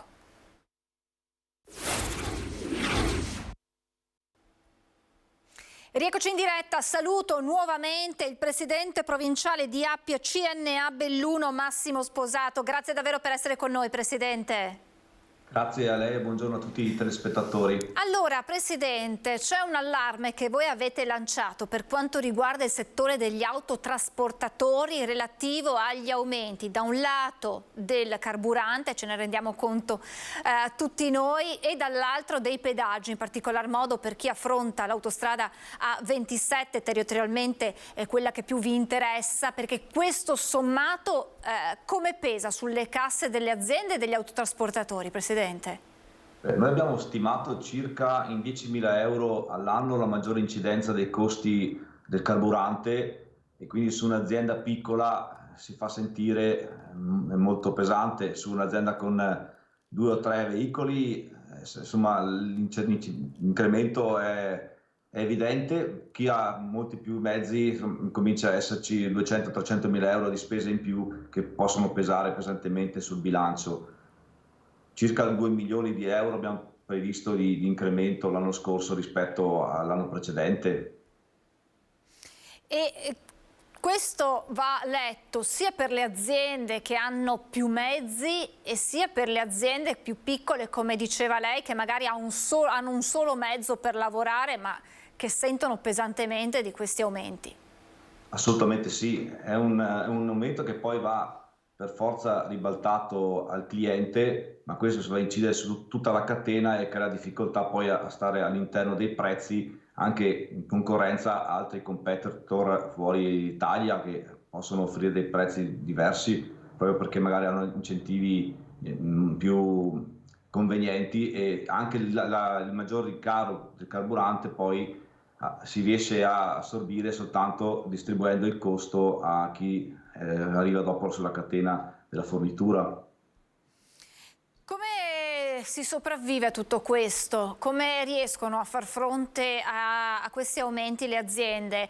Riducono le tratte, diminuiscono gli spostamenti, chiudono? L'unico modo è cercare di ottimizzare i trasporti, cioè magari riuscire sulle varie tratte a mettere insieme più consegne proprio per distribuire questo incremento in maniera proporzionata ai vari fornitori e clienti.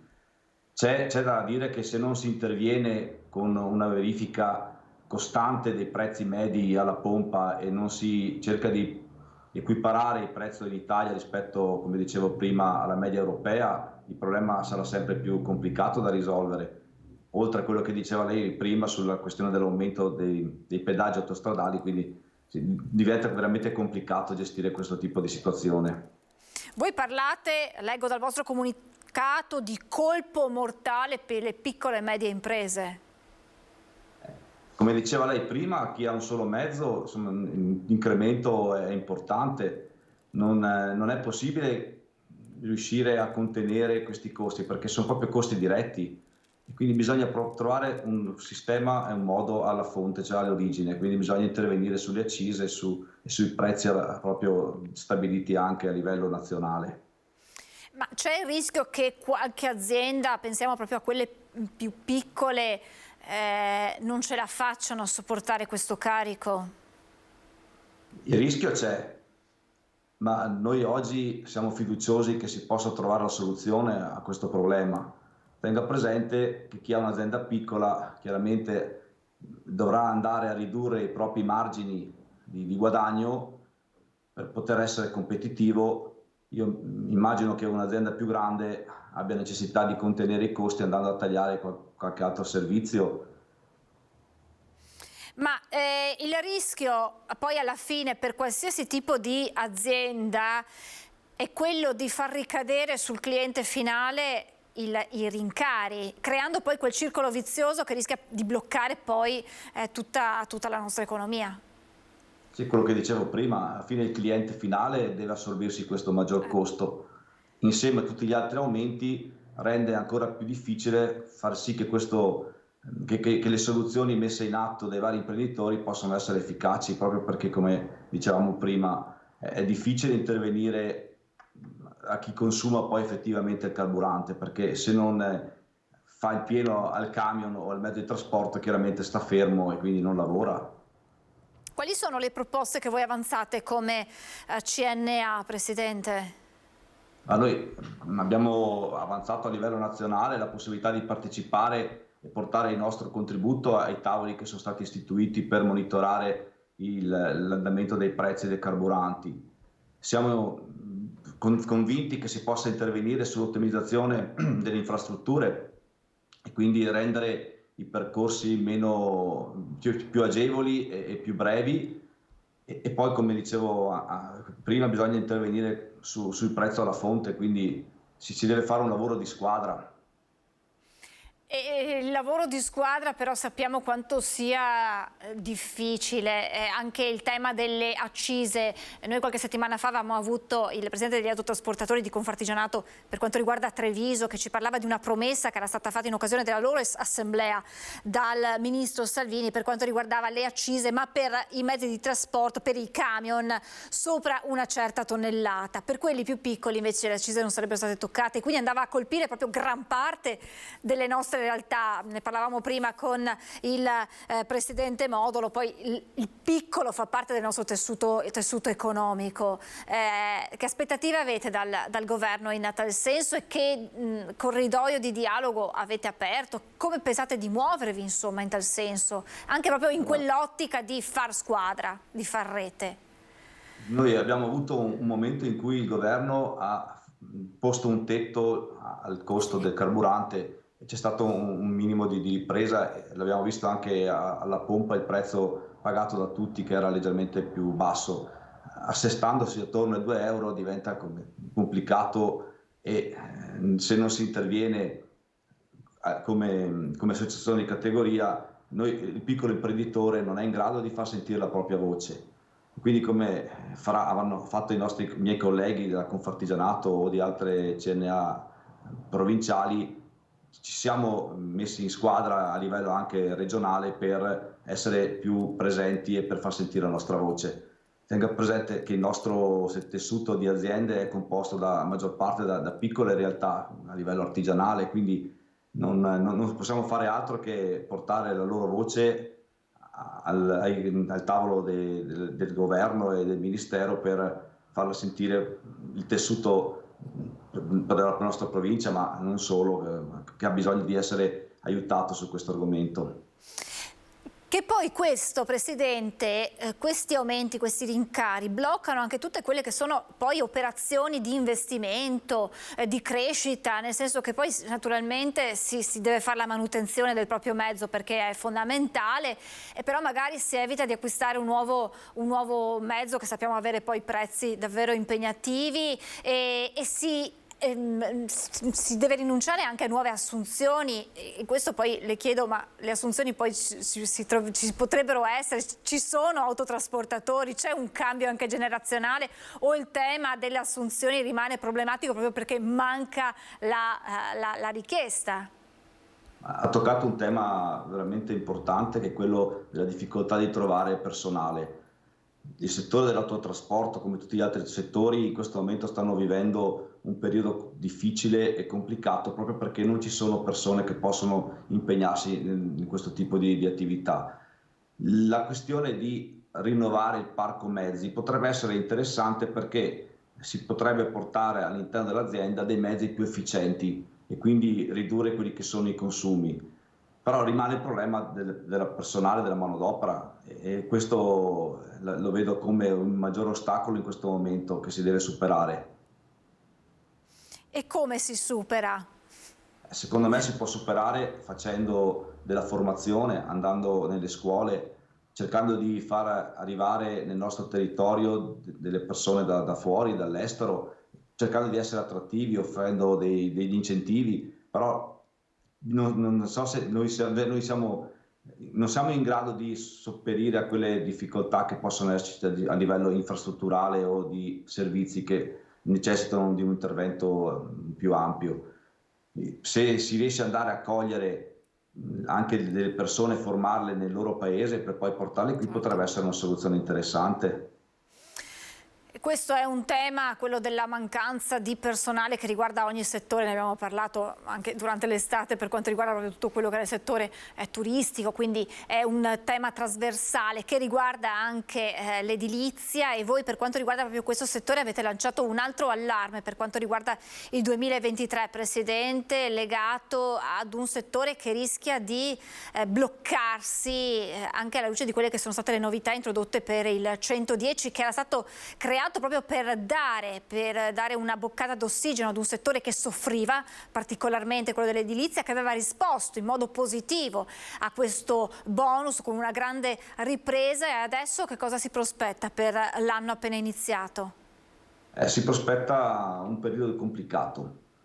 Come sentivo che parlava il collega che mi ha preceduto, anch'io faccio l'imprenditore nel settore edile, quindi conosco la materia molto bene perché la applico da quando è stata introdotta, quindi la questione dei super bonus è un argomento che ha sempre destato attenzione e preoccupazione. Si è partiti inizialmente con una difficoltà di comprensione di quelle che erano le norme e gli obblighi da rispettare. Quando si è riusciti poi a capire come funzionava bene il meccanismo, grazie anche ai correttivi che sono stati introdotti nel tempo, è successo il patatrac del credito fiscale e si è bloccato di fatto tutto quello che riguardava la circolazione di questi crediti. Le banche hanno bloccato gli acquisti e hanno messo in crisi tutte le aziende che avevano applicato lo sconto in fattura, per non parlare poi dei privati che, pronti a finanziare con fondi propri gli interventi, erano convinti di cedere poi il credito alle banche, se non quelli che si facevano addirittura prestare del denaro dalla banca stessa, che poi si è trovata in difficoltà perché non sono stati più in grado di vendere questi crediti e quindi rientrare con la spesa effettuata. La riduzione dal 110 al 90% ha messo degli ulteriori paletti, quindi ha spostato la possibilità delle casette unifamiliari, delle ville unifamiliari a chi ha un reddito, un coefficiente di reddito, chiamiamo così, superiore a 15.000 euro, di fatto escluso, e quindi almeno da stime che abbiamo fatto noi qui in provincia di Belluno, il 60% delle abitazioni è costituito da ville unifamiliari, e di fatto questo tipo di esclusione ha reso praticamente quasi impossibile andare a intervenire su quegli edifici. Quali sono gli interventi sui quali è necessario riportare il super bonus al 110%, quindi fare un passo indietro, o che cosa? E a questo aggiungo il tema di cui abbiamo parlato prima con il Presidente Modolo, ed è quello delle richieste che arrivano dall'Unione Europea per l'efficientamento energetico, che rischia di sottoporre ad ulteriore stress a tutto il comparto. È assolutamente vero. Io credo che non sia tanto la percentuale di aliquota che possa in qualche modo spostare l'ago della bilancia. Bisogna rimettere in moto, come ho detto prima, la circolazione dei crediti, perché se nessuno mette il denaro i lavori non vengono realizzati. le aziende piccole, ma anche quelle grandi, hanno un plafond limitato di tax capacity e quindi non possono assorbire più di quello che possono detrarre nei 4 anni successivi. Bisogna, come ho detto prima, fare sì che i crediti possano essere rimessi in moto e quindi le banche possano riprendere ad acquistare. Qualcosa si sta muovendo, anche se qualche piccola notizia la ricevo dai miei associati, ma è una percentuale molto bassa, di ripresa di pratiche di crediti che erano incagliati ancora dall'anno scorso, ma di nuove acquisizioni o nuove possibilità in questo momento non se ne parla. Tutto il discorso, e qui sarebbe lungo da affrontare, delle opere pubbliche, dei cantieri che sono stati bloccati perché i rincari, l'aumento delle materie prime hanno fatto balzare quelli che erano i budget iniziali, i progetti iniziali che sono completamente andati fuori dai ranghi, e quindi è stato necessario proprio anche per le amministrazioni pubbliche, abbiamo parlato spesso con i sindaci, i nostri ospiti, la necessità di rimettere nel cassetto certi progetti perché era impossibile affrontarli economicamente, anche quello delle materie prime. Cioè questa continua incertezza, Presidente, rende complicata la pianificazione del lavoro delle aziende. Confermo, l'incertezza è il peggior stimolo che si possa affrontare a livello di incentivo, perché se io non ho la possibilità di pianificare i miei cantieri per i prossimi mesi, faccio fatica a programmare la manodopera con tutte le difficoltà che ci sono nel reperirla, ma soprattutto anche l'approvvigionamento delle materie prime e dei materiali. I tempi di attesa si sono leggermente ridotti rispetto all'inizio dell'anno scorso.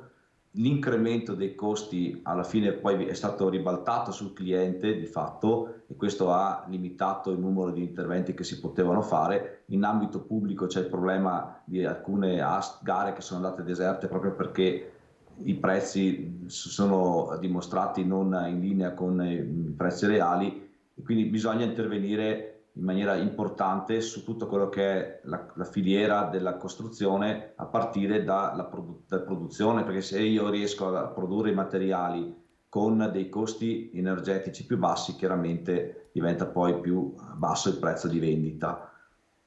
Cosa fare?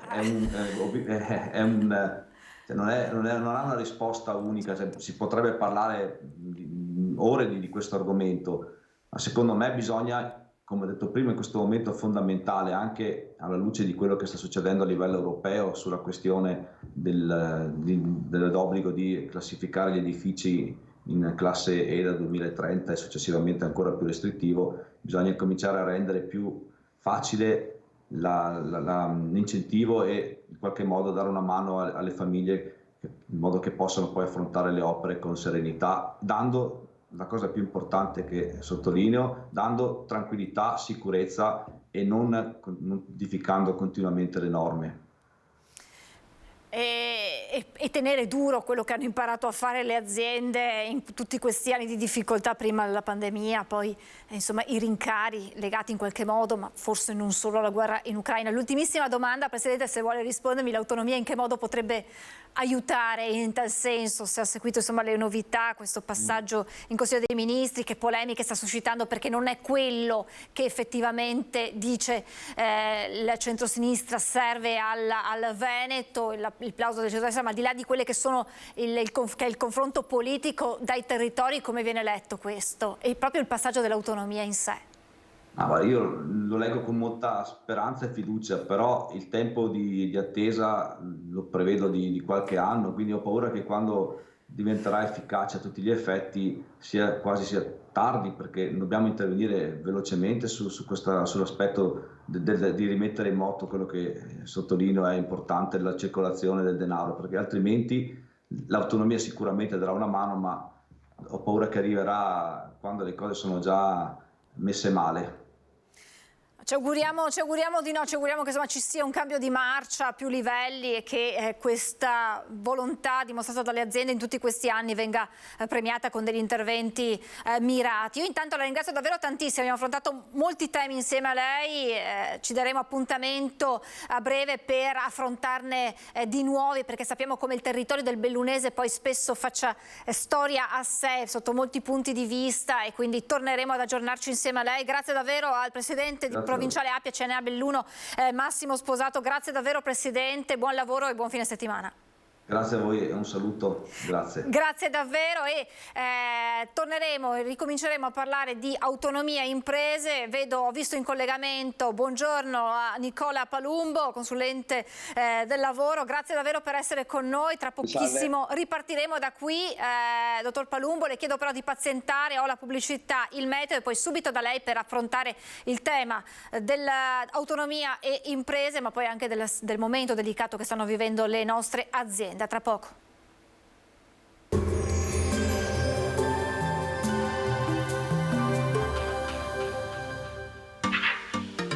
Tremonti, attrezzature e materiale per saldatura professionale a Montebelluna. Bentrovati al meteo. Prosegue senza sosta il dominio dell'anticiclone delle Azzorre, sarà una giornata asciutta. Il dettaglio di sabato 4 febbraio. Sul Veneto cielo a tratti coperto al mattino con qualche nebbia in pianura, ma in dissolvimento con il passare delle ore, con più sole un po' dappertutto, precipitazioni assenti. Temperature con andamento irregolare, minime tra -1 e 3 gradi, massime invece tra gli 8 e gli 11 gradi all'incirca.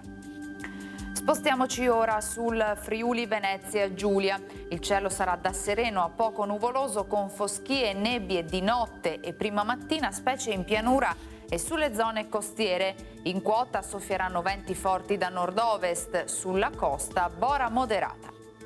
Temperature minime intorno a -1-4 gradi, massime sugli 8-12 gradi. Infine diamo uno sguardo alla situazione del Trentino Alto Adige, dove sarà soleggiato, ce lo mostra la grafica, con residue nevicate di mattina sui settori più settentrionali. Temperature minime tra lo 0 e i -3 gradi, massime sui 10 gradi all'incirca. Dal meteo di Antenna 3 per ora è tutto, grazie per l'attenzione, arrivederci.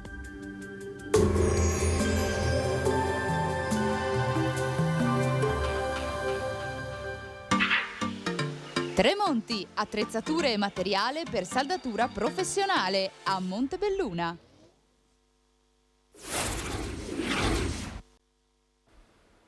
Rieccoci in diretta, saluto nuovamente il dottor Nicola Palumbo, consulente aziendale, grazie per essere con noi, ben ritrovato.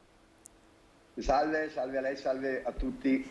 Allora, dottor Palumbo, iniziamo subito parlando di autonomia, perché è il tema caldo di questi ultimi giorni e di come l'autonomia possa in qualche modo intervenire per le aziende. Poi cerchiamo di capire insieme se in modo positivo o negativo. Prima però, se lei è d'accordo, le farei ascoltare un intervento di Paolo Zabeo, che è responsabile dell'ufficio studi della CGA di Mestre, che analizza come proprio dal punto di vista economico l'autonomia può intervenire, perché la CGA dice viene chiesta da quelle regioni, in primis Lombardia, Veneto ed Emilia Romagna, che sono quelle che versano più allo Stato rispetto a quello che poi ricevono indietro dallo Stato. Sentiamo Paolo Zabeo e poi facciamo un'analisi di questo, dottor Palumbo. Questa riforma deve coniugare efficienza, solidarietà e responsabilità. Non deve togliere nulla a nessuno, tantomeno alle regioni del sud, ma dovrà consentire a chi ne farà richiesta di gestire a minor costo per la collettività una funzione attualmente erogata dallo Stato centrale, avvicinando i centri di spesa ai cittadini nel rispetto del principio vedo, pago e voto. Solo così nel prossimo futuro potremo avere uno Stato più efficiente. Dunque autonomia senza togliere nulla a nessuno, perché questi sono i timori che arrivano soprattutto dai governatori, dalle regioni del sud, ma lasciare la possibilità alle regioni di organizzare anche dal punto di vista economico. E ieri, aggiungo, il presidente di Unioncamere Veneto, Mario Pozza, ha detto l'autonomia va anche nella direzione di snellire quella che è la macchina burocratica che rappresenta il vero ostacolo oggi come oggi per l'economia, soprattutto in una luce di concorrenza con i paesi dell'estero. Sicuramente, guardi, io penso che da un lato senza dubbio siamo in attesa perché ormai voi lo segnate sempre, sono 1931 giorni da quel giorno in cui in tantissimi hanno messo sì sulla scheda per poter avere autonomia in Regione Veneto. Però dobbiamo dirlo, insomma, abbiamo compiuto un importante passo pochi giorni fa in Consiglio dei Ministri, ma l'iter è ancora lungo e soprattutto, come sempre, maggiori risorse possono dare da un lato la speranza, aspettativa di maggiori investimenti, maggiore capacità di essere puntuali negli interventi, ma dall'altro responsabilità maggiori per chi amministra. Noi abbiamo due grandi modelli. Lei prima parlava del nord e del sud, di questa malumore da alcune regioni del sud Italia. L'autonomia ce l'ha anche la regione Sicilia, che è una delle peggiori sotto un aspetto della gestione economica. Ogni anno è messa in situazioni di grande dissesto e quindi è chiaro che noi non per forza autonomia significa maggiori risorse e maggior efficacia, significa saperle gestire bene anche queste risorse. Noi abbiamo invece a nord-est e a nord province autonome di Bolzano e Trento, regione Friuli Venezia Giulia, esempi virtuosi di chi sa gestire bene. E io conosco aziende che hanno sedi in Friuli, che hanno spesso incentivi e agevolazioni che possono permettere una competitività maggiore nello scenario internazionale. Però è chiaro, dare responsabilità significa anche avere le persone giuste, gli amministratori giusti.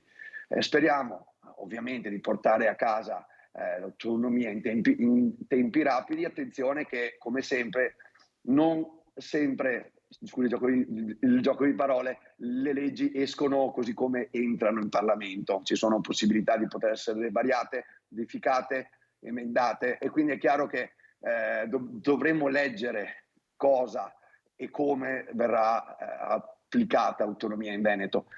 Detto questo, le imprese non possono che essere speranzose, un po' di più, un po' più ottimiste, visto quindi l'approvazione di pochi giorni fa.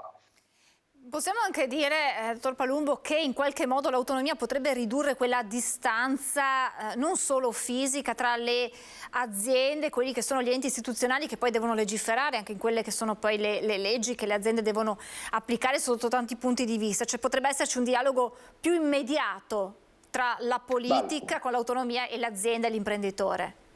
La speranza è quella. Oggi la burocrazia in Italia è un inferno totale. Molto spesso la mano destra non sa cosa fa la mano sinistra, gli uffici non si parlano, si delega, si dà, come dire, un peso ad altri uffici, si chiedono risposte ad uffici che magari sono a Venezia, a Roma o nel proprio comune, non c'è mai un responsabile capace di dare una risposta completa alle aziende o a chi si interfaccia con loro.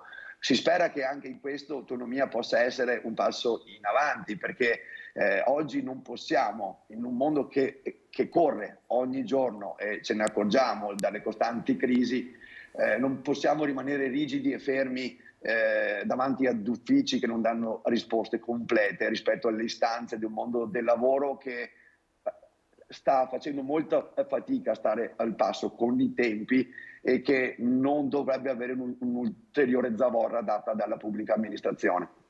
Mondo del lavoro che deve fare i conti, ne abbiamo parlato prima con il Presidente sposato, con un'incertezza, l'incertezza del futuro a partire da quelli che saranno gli aumenti. Oggi il gas ha un prezzo, domani non lo sappiamo, oggi le materie prime hanno un prezzo, domani non lo sappiamo. Questo impedisce una pianificazione del lavoro e blocca quelli che potrebbero essere anche degli investimenti, sempre in quella chiave di concorrenza con l'estero, che magari rischia di crescere più di noi e di metterci in secondo piano, quando, lo ricordiamo, dopo il boom della pandemia, alla fine del 2021, c'erano stati dei segnali di ripresa della nostra economia molto, molto importanti.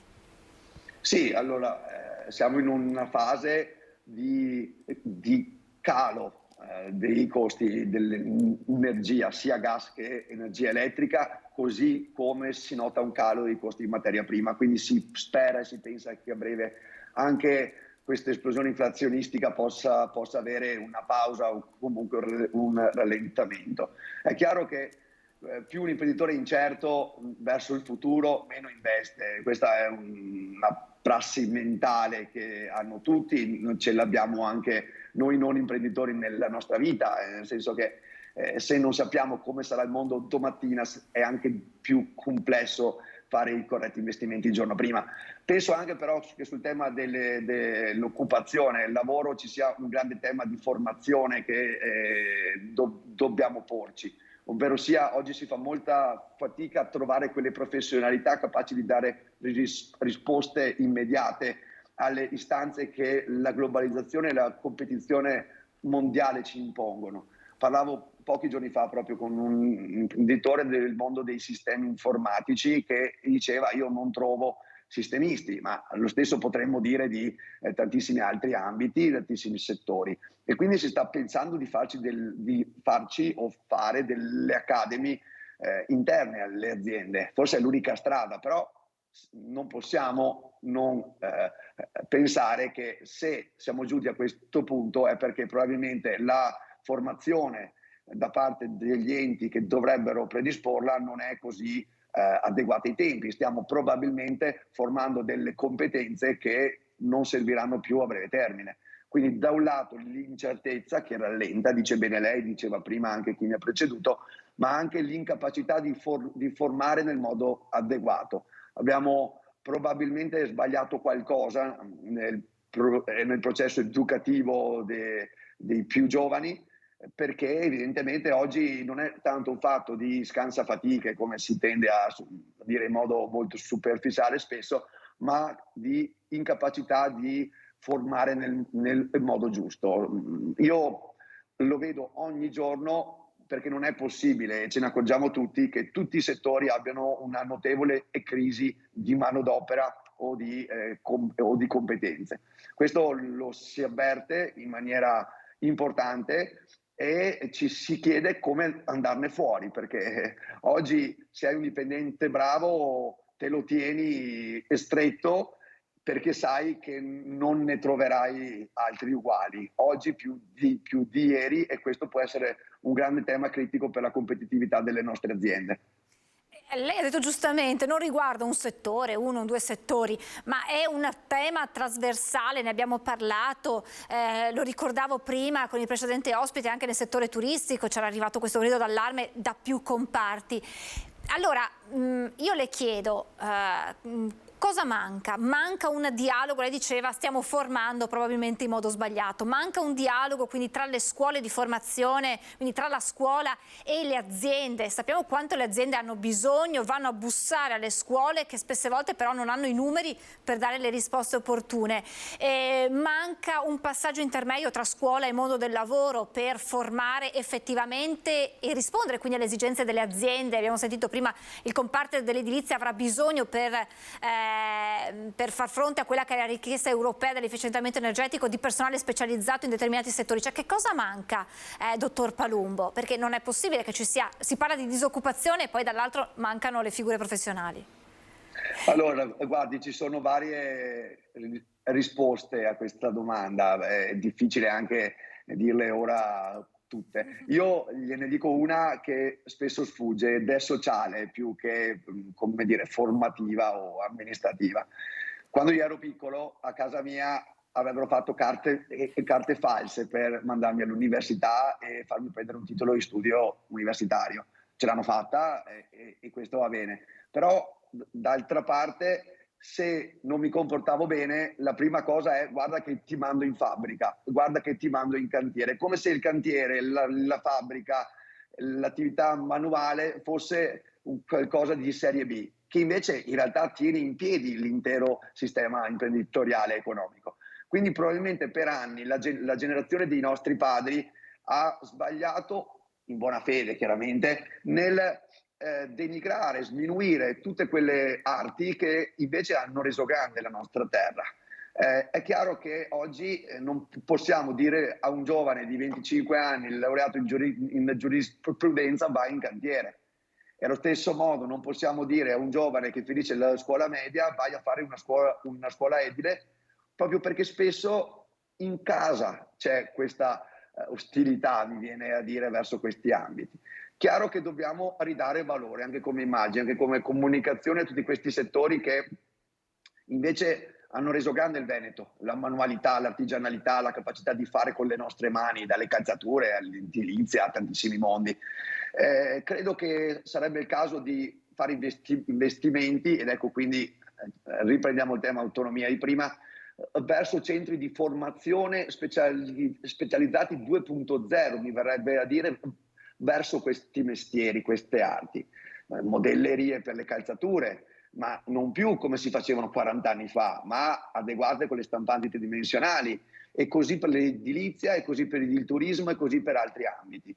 Io seguo da vicino un'attività ristorativa e facciamo fatica a trovare cuochi, e questo sembra strano, perché abbiamo istituti alberghieri di grande valore attorno qui, che ogni anno sfornano giovani talenti anche con eccellenze, e che però alla fine non restano, vanno a fare altro, vanno a fare università, addirittura ragazzi che studiano per diventare cuochi poi si accorgono che bisogna lavorare il sabato, ma qualcuno doveva dirglielo che i ristoranti sono aperti il sabato sera.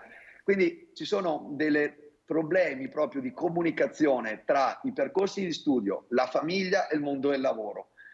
Questo triangolo fa sì che ci siano delle crisi, delle situazioni di incompatibilità che rendono difficile l'inserimento. È chiaro che la frase "gli immigrati fanno i mestieri che gli italiani non vogliono fare più", la vera domanda è perché non li vogliono fare più? Perché in realtà probabilmente chi li faceva sconsigliava di farli, diceva vai a studiare che avrai un futuro migliore. Da qui parte, secondo me. Cioè è proprio una mentalità che va in qualche modo cambiata, anche perché ogni lavoro è dignitoso. Questo è fondamentale che passi dai più giovani, ma probabilmente che parta dai genitori, perché è vero che avere un figlio con la laurea fa anche, insomma, voglio dire, ed è giusto, però anche un figlio che lavora, che si impegna, che fa un lavoro che poi magari gli piace anche oltretutto, insomma, è altrettanto dignitoso.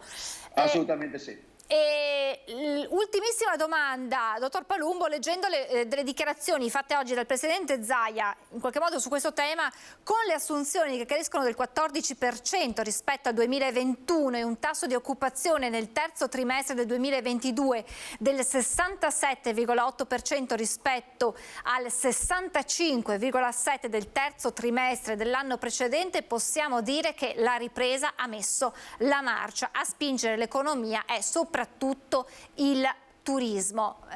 Si vede davvero la luce in fondo ad un tunnel che sembrava interminabile dopo lo scoppio della guerra in Ucraina, che si protrae ormai da un anno.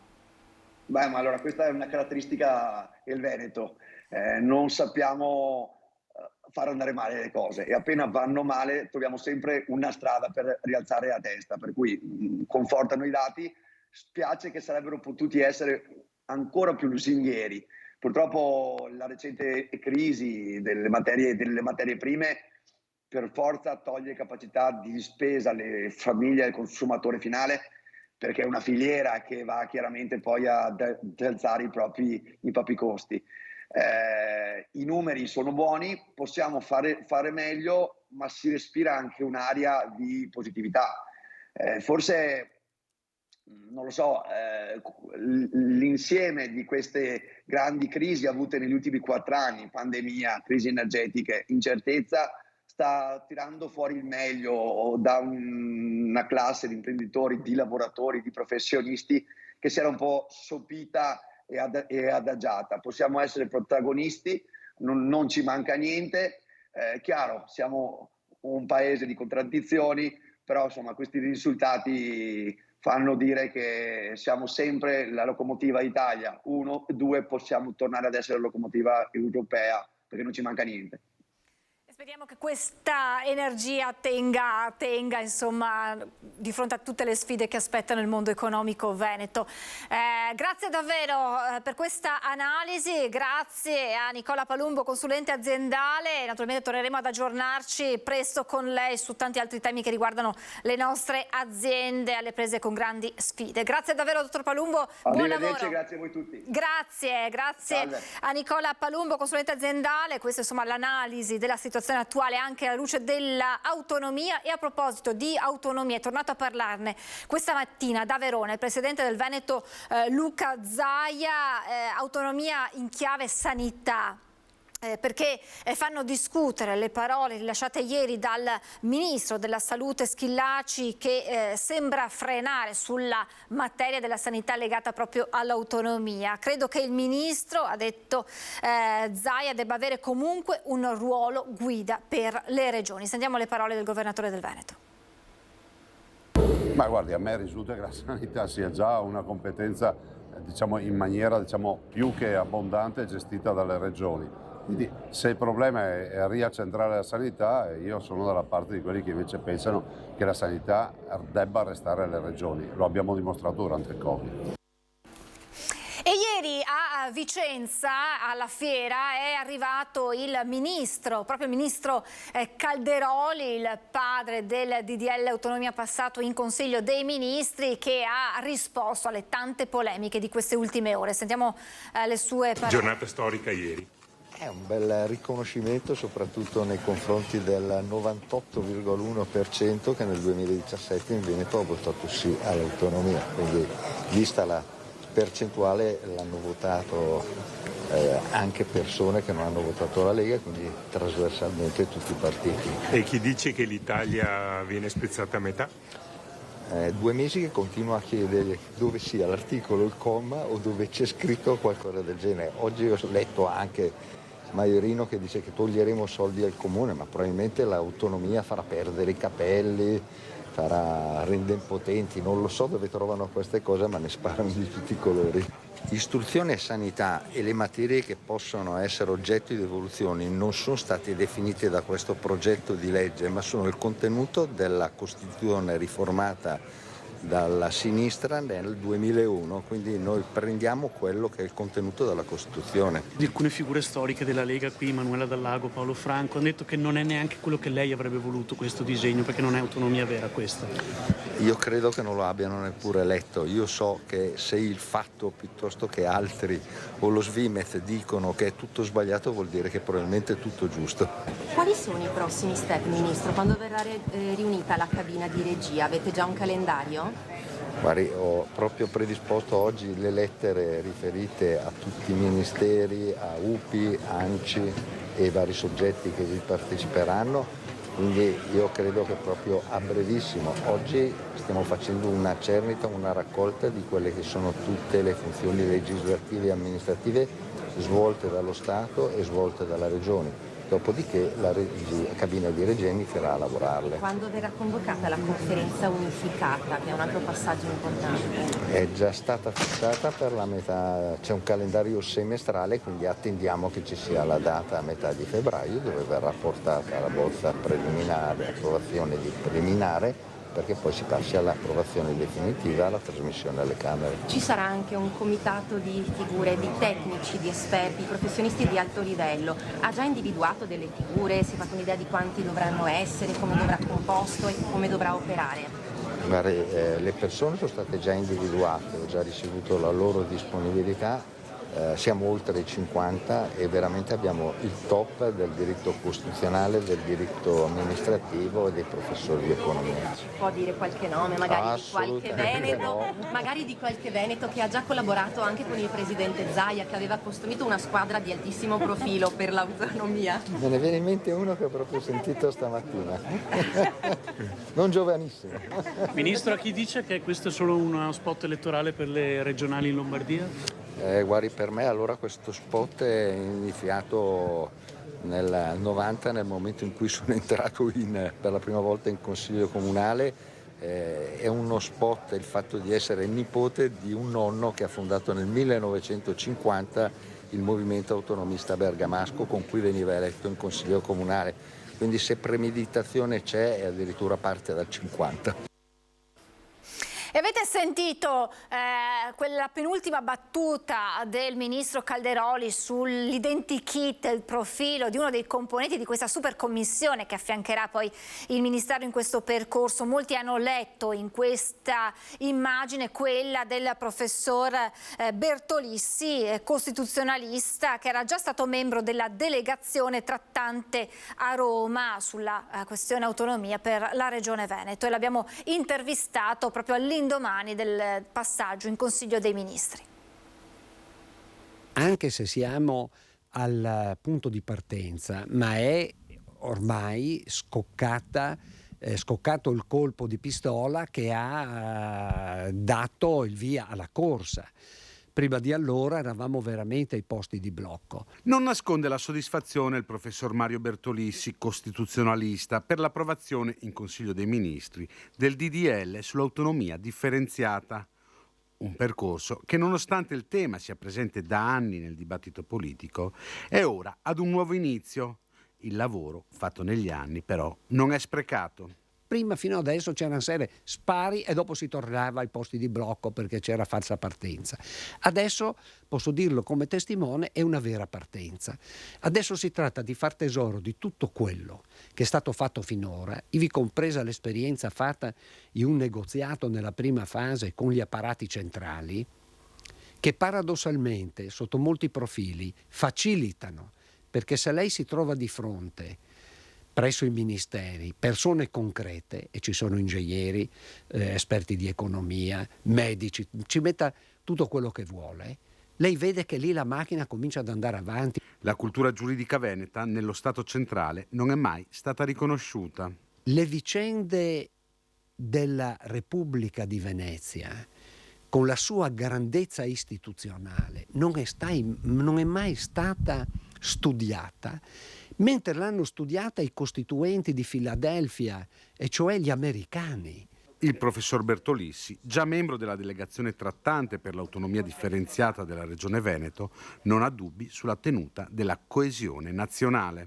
Penso che sia una grande occasione, l'ho sempre scritto tra l'altro e detto, per il Paese. Se a Roma adesso, per caso, troviamo interlocutori di questo genere, è la volta che si riesce a combinare qualche cosa nell'interesse del Veneto, ma questo è il meno, è il risultato minimale, il minimo sindacale si potrebbe dire. Oserei anche aggiungere che in fondo è irrilevante che ci sia un vantaggio per il Veneto. Che significa? È l'unione che fa la forza. Voltiamo pagina. Padova, città con l'inflazione più alta del Veneto. Vediamo allora quanto costa fare la spesa al mercato e soprattutto come questo inverno con temperature anomale abbia inciso nei prezzi dei prodotti. Ce lo racconta la nostra Valentina Visentin, che vedo già in collegamento, che si trova per noi proprio al mercato in Prato della Valle. Buongiorno Valentina.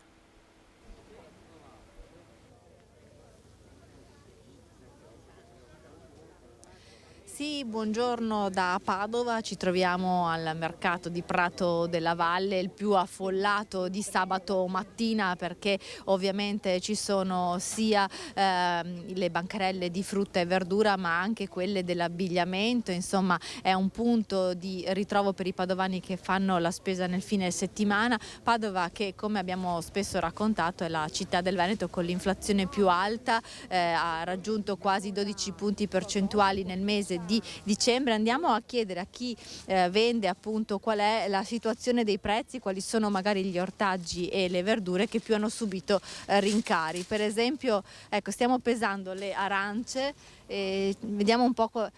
Salve, buongiorno, ci può dire quanto costano le arance? Vengono, adesso noi le vediamo 2 kg e 3 euro, io le vendo, poi dipende che tipo di arance. Il tarocco è un po' più caro, le nave un po' meno caro, insomma, ecco. Ecco, sono aumentati i prezzi in questo periodo? In questo periodo qua sì, sì. Perché c'è il freddo. Ecco, con quest'inverno un po' anomalo, però alcuni prodotti hanno subito dei rincari. Tipo le verdure, sì. Le verdure, quelle roba in foglia, zucchine, radicchio, quelle sì, perché è tutta roba che bisogna fare in sera, insomma, ecco. Chiediamo anche alla signora, lei sta comprando, come sceglie, che attenzione adopera nel fare la spesa? Guardiamo il prezzo praticamente, perché se la roba è di più qualità costa un sacco, quindi non ce lo permettiamo con un stipendio normale. Lei ha notato comunque che i prezzi sono aumentati? Tutti, sui supermercati, sulle bancarelle, un po' dappertutto. Grazie, buona giornata. Proviamo a sentire anche qui qualche altro commerciante che sta pesando i prodotti, vediamo se ci va. Salve, buongiorno. Possiamo chiederle, visto che sta pesando la frutta e la verdura, un secondo, quali sono i prezzi? Niente, vediamo, cambiamo un attimo, vediamo. Salve, lei fa la spesa, quali sono le verdure che costano di più in questo periodo? Tutto rossiccio, basta che guardi i prezzi, signori. Guarda, qua con una pensione di 5,80 al mese. Fa fatica quindi a comprare? Spese condominiali, acqua, luce, gas. 74 anni. Grazie mille. Sentiamo l'ultima voce di un'altra, altre gestori di bancarelle. Signora, buongiorno, possiamo chiederle, lei ha una bancarella di frutta e verdura, quali sono le verdure che hanno subito più rincari in questo periodo? Come sta andando con l'inflazione, perché aumentano i prezzi e insomma la gente... Onestamente qua noi non è che abbiamo avuto grandi aumenti, anzi, nel senso abbiamo mantenuto i prezzi, diciamo una cosa che può scarseggia i carciofi, ma anche noi, insomma. La gente compra meno adesso? Pochissimo, niente, tutto numero, tutto proprio, un radicchio, carciofi a numero, tutto a numero, le arance, le clementine, 4 clementine davo adesso una signora. Tutto controllato, il massimo controllo, pur avendo qua Creda dei prezzi veramente, insomma siamo molto in concorrenza uno con l'altro, per cui cerchiamo di restare veramente con i prezzi più bassi possibili, pur dando la qualità, perché comunque siamo della città, per cui i clienti vengono giornalmente, insomma, o quasi, per cui... Così, niente, grazie mille. Questa è un po' la situazione, avete sentito gente che compra a numero, non più a peso e anche diciamo dall'occhio che noi critico della piazza vediamo anche meno gente rispetto agli altri periodi. Dal mercato di Prato della Valle è tutto, restituisco la linea allo studio. Grazie davvero a Valentina Visentini per questo suo viaggio tra la gente al mercato, gente che tocca con mano ogni giorno questi rincari, rendendo la situazione davvero complicata nella gestione dei bilanci familiari. Adesso noi ci fermiamo, abbiamo poco più di un minuto e poi ve l'ho detto in apertura, oggi è la giornata mondiale della lotta contro il cancro, ne parleremo con due donne con storie diverse ma con un obiettivo, è quello di lanciare un messaggio di fiducia. A tra poco.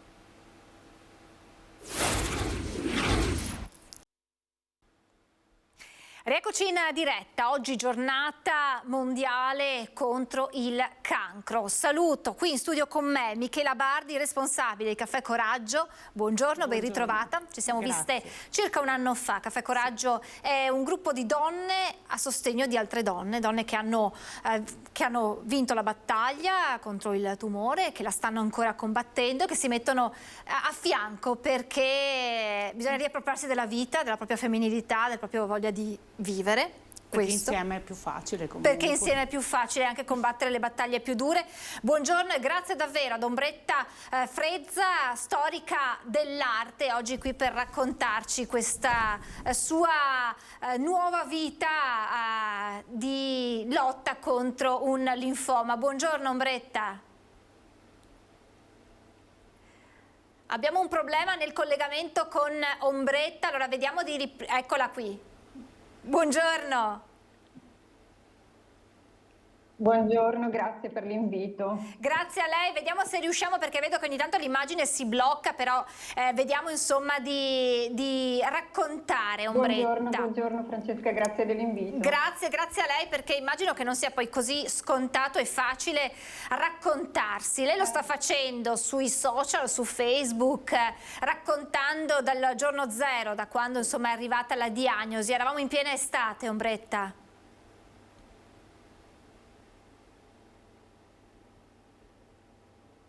Niente, abbiamo un problema con il collegamento, allora magari vediamo un attimo, chiedo alla regia di vedere un attimo se riusciamo a ripristinarlo, magari scollegando. Ecco, vediamo. Era il 7 agosto che ha avuto la diagnosi di questo linfoma follicolare.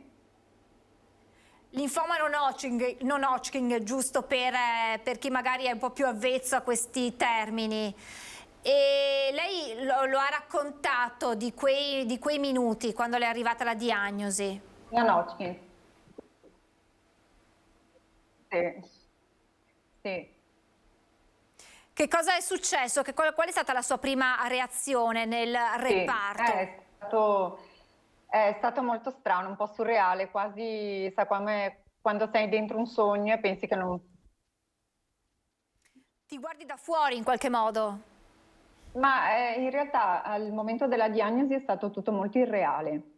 Quasi non credevo che stesse accadendo a me, sinceramente. Poi, sì, ecco, sì, esatto, c'è proprio quella sensazione di vedersi da fuori, no? Quasi dire adesso mi sveglio, è solo un brutto sogno.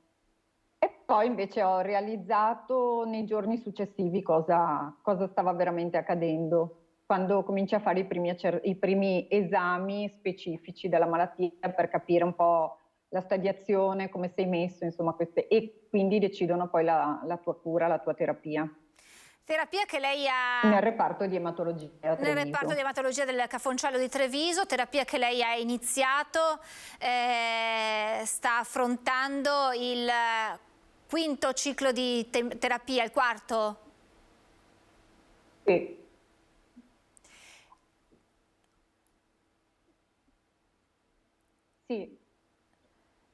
Sì, la prossima settimana vado per il quinto ciclo e penultimo. Sì, sono 6 cicli in tutto, con un farmaco chemioterapico e un farmaco monoclonale. Che mesi sono stati? Che serve proprio per, diciamo così, uccidere la bestiaccia. L'ospite indesiderato. Come sono stati questi mesi, Ombretta? Lei nei suoi post su Facebook ha raccontato... Mesi un po' strani in realtà, perché l'ospite indesiderato, sì.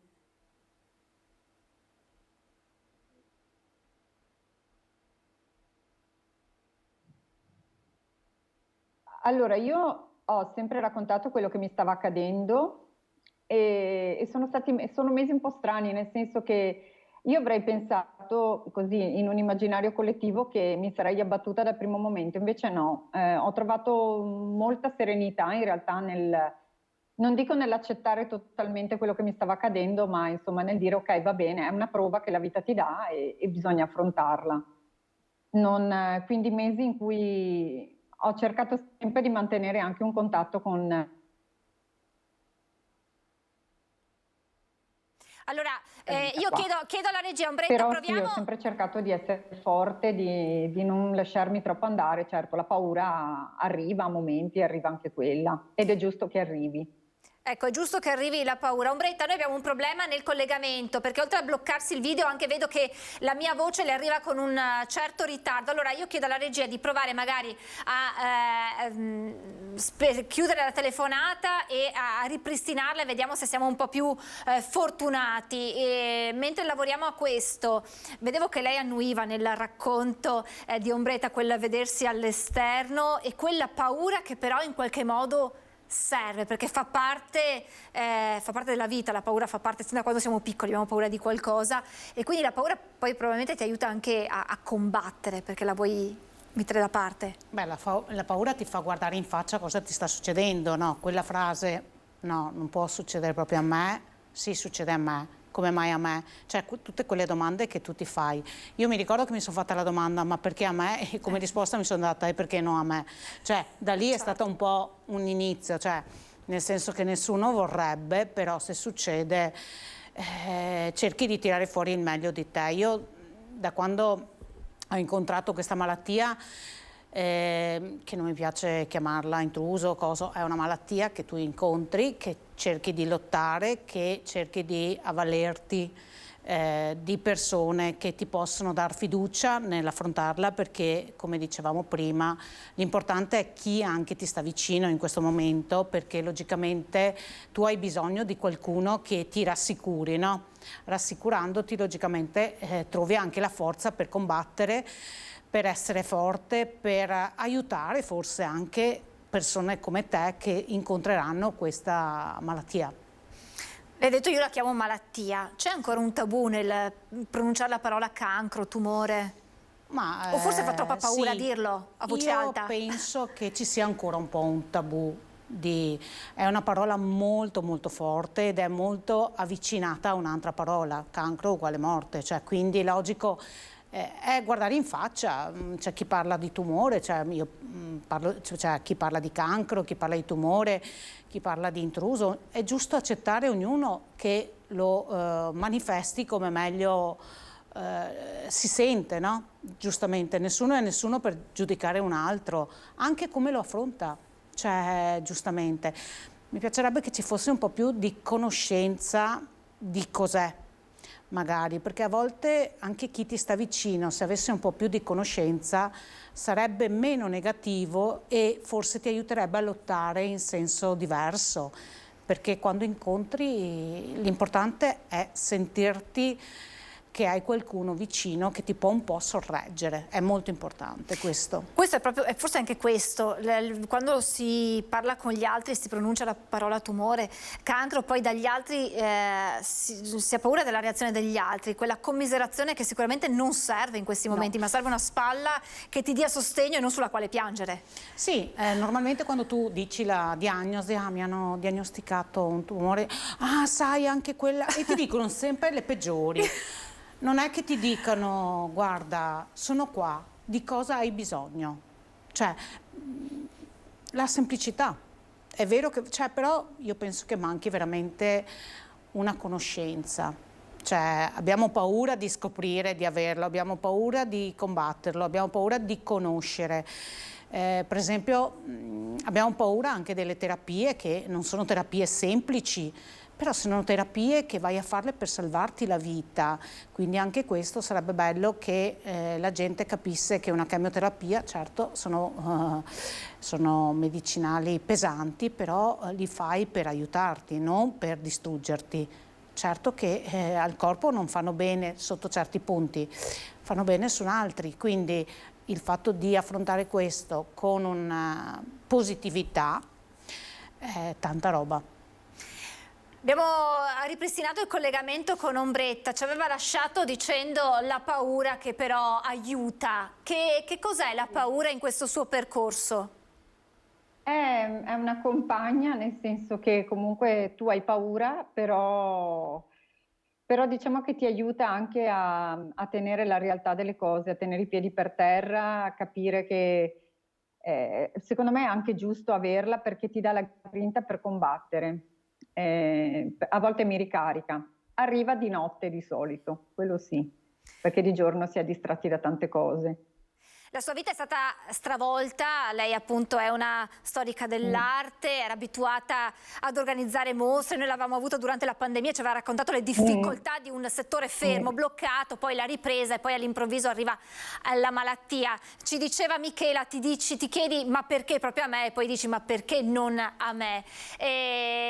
Si prova rabbia, si prova paura. Quali sono i sentimenti che accompagnano, oltre alla forza, la voglia di andare avanti e di vincere questa battaglia?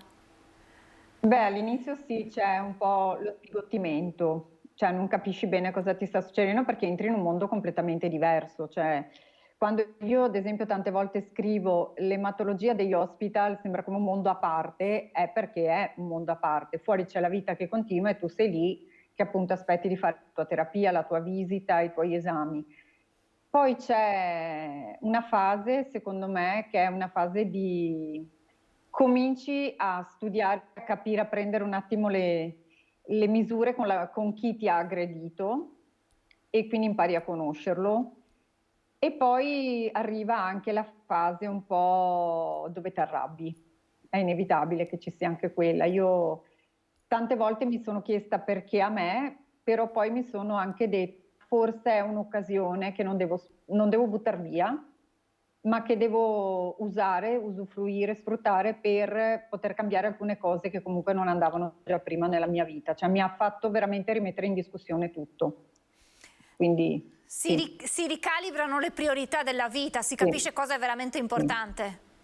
Sì, assolutamente. Capisci che tante cose che prima ti consumavano energie anche per niente, poi adesso sono solo delle gran cavolate, cioè ci ridi sopra e ci va, me la prendevo tanto per questo, anche da un punto di vista lavorativo o anche cose personali, invece poi ti rendi conto che veramente quando dicono la salute è il primo bene, la prima forza che dobbiamo avere, è vero, è verissimo. E ci si scopre combattenti, si scopre una forza interiore che magari si pensava di non avere.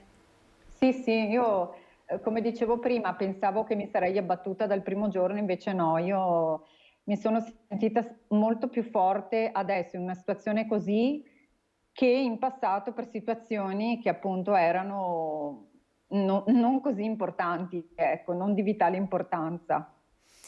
Lei ha detto: io voglio lanciare un messaggio che insomma di fronte anche ad una diagnosi così pesante bisogna trovare la forza di dire ce la faccio, e lei mi ha detto ce la farò. Questo è stato l'ultimo messaggio che mi ha mandato.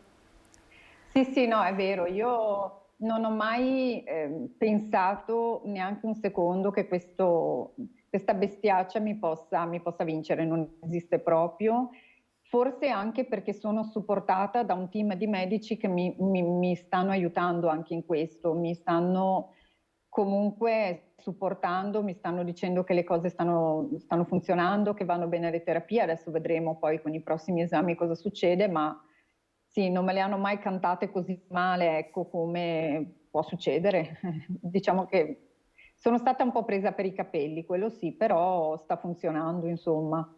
Ecco, il rapporto con i medici, lei racconta spesso della sua oncologa, che passa ad essere quasi un'amica. Io almeno percepisco questo dai suoi post su Facebook, questa persona che insomma ti infonde sicurezza, che ti aiuta, che ti dà quella pacca sulla spalla che ti serve per andare avanti, e poi tutto il personale dell'ospedale che in questi mesi la sta aiutando in questo percorso. Sì, io quando mi è stata data la diagnosi, mi sono informata e mi hanno detto resta pure in ematologia a Treviso perché sono molto bravi. In effetti io non posso che ringraziarli tutti, il reparto che è gestito dal professor Gherlinzoni, perché veramente sono di altissima qualità ed è un posto, diciamo così, dove fin dalle segretarie, poi io vorrei ringraziare veramente tutti gli infermieri, le infermiere e soprattutto la mia dottoressa, la dottoressa Elisabetta Scarpa, che è veramente non solo un medico molto competente, ma anche una grande motivatrice, ecco, perché trovare medici che ti ascoltano, che capiscono che magari puoi avere anche la giornata storta, che hai paura. Io ho avuto paura di fare una risonanza magnetica e lei mi ha convinto a farla, insomma, come magari lo farebbe una tua amica, una sorella, qualcuno che ti sta vicino e che ti dice dai, la devi fare perché questa cosa ti può aiutare a farti star meglio. Quindi sì, io veramente sono contenta. Nella sfortuna sono stata molto fortunata ad aver incontrato delle persone, dei medici che hanno anche una grande umanità. Michela, questo punto di riferimento nella figura del medico per il proprio percorso, e poi anche questo che diceva Ombretta, questo rimettere in piedi la propria vita, nel male trovare una ragione, ed è quella di mettere proprio in ordine le priorità e riscoprirsi anche forse. Sì, sicuramente calibri in maniera diversa la vita, le giornate, i tuoi obiettivi. Però, come dicevo anche prima, cioè, l'importante di chi ti aiuta in questo percorso è fondamentale, quindi tu ti affidi, è una cosa totalmente nuova, tu hai bisogno veramente di essere supportata e sopportata, cioè sono proprio due cose uguali, e questo ti aiuta ad andare avanti. La paura, certo, ti sta sempre vicina, è anche quel campanello che ti aiuta ad avere più equilibrio, la paura, no? Perché la paura non ti fa fare cose azzardate, ma ti fa essere responsabile di quello che stai facendo, perché lo equilibri in base alle tue necessità. Voi come Caffè Coraggio affiancate le donne che stanno affrontando la lotta contro il tumore al seno, in particolare, In particolare, ma non solo. Noi con Caffè Coraggio abbiamo inserito anche altre donne e abbiamo l'obiettivo di farle sentire donne, di ritrovare la loro femminilità. Difatti noi facciamo le sfilate di moda. Adesso ne vediamo anche quella di maggio che avevamo fatto vedere l'anno scorso, prego. Ne abbiamo già fatte 4 perché sicuramente qualsiasi tipo di tumore in una donna toglie la sua femminilità perché sposta comunque le prime necessità. Il fatto di ritrovare la possibilità di riscoprire se stessa anche solo andando da un estetista, da vestirsi, perché poi alla fine sono bellissime, ma sono loro. Cioè sono state vestite, truccate, pettinate, ma sono loro fondamentalmente, sono belle perché sono vive, hanno ritrovato la bellezza di essere vive, non solo loro, anche i familiari che ti stanno vicino. Infatti è la bellezza di rivedere i figli e abbracciare le proprie mamme, forse proprio sapendo finalmente che si volta pagina, basta sta etichettatura di malattia, ma sì, stiamo lottando, chi è ancora in terapia, chi ha finito volta pagina, non è più la vita di prima, una vita forse anche migliore con un occhio più alla vita di ogni momento, perché la vita veramente sarebbe da vivere a ogni momento, no? Ce lo insegnano tutti, domani non lo sappiamo, ieri è passato, oggi è presente. Non è facile, però veramente bisognerebbe concentrarsi nell'oggi.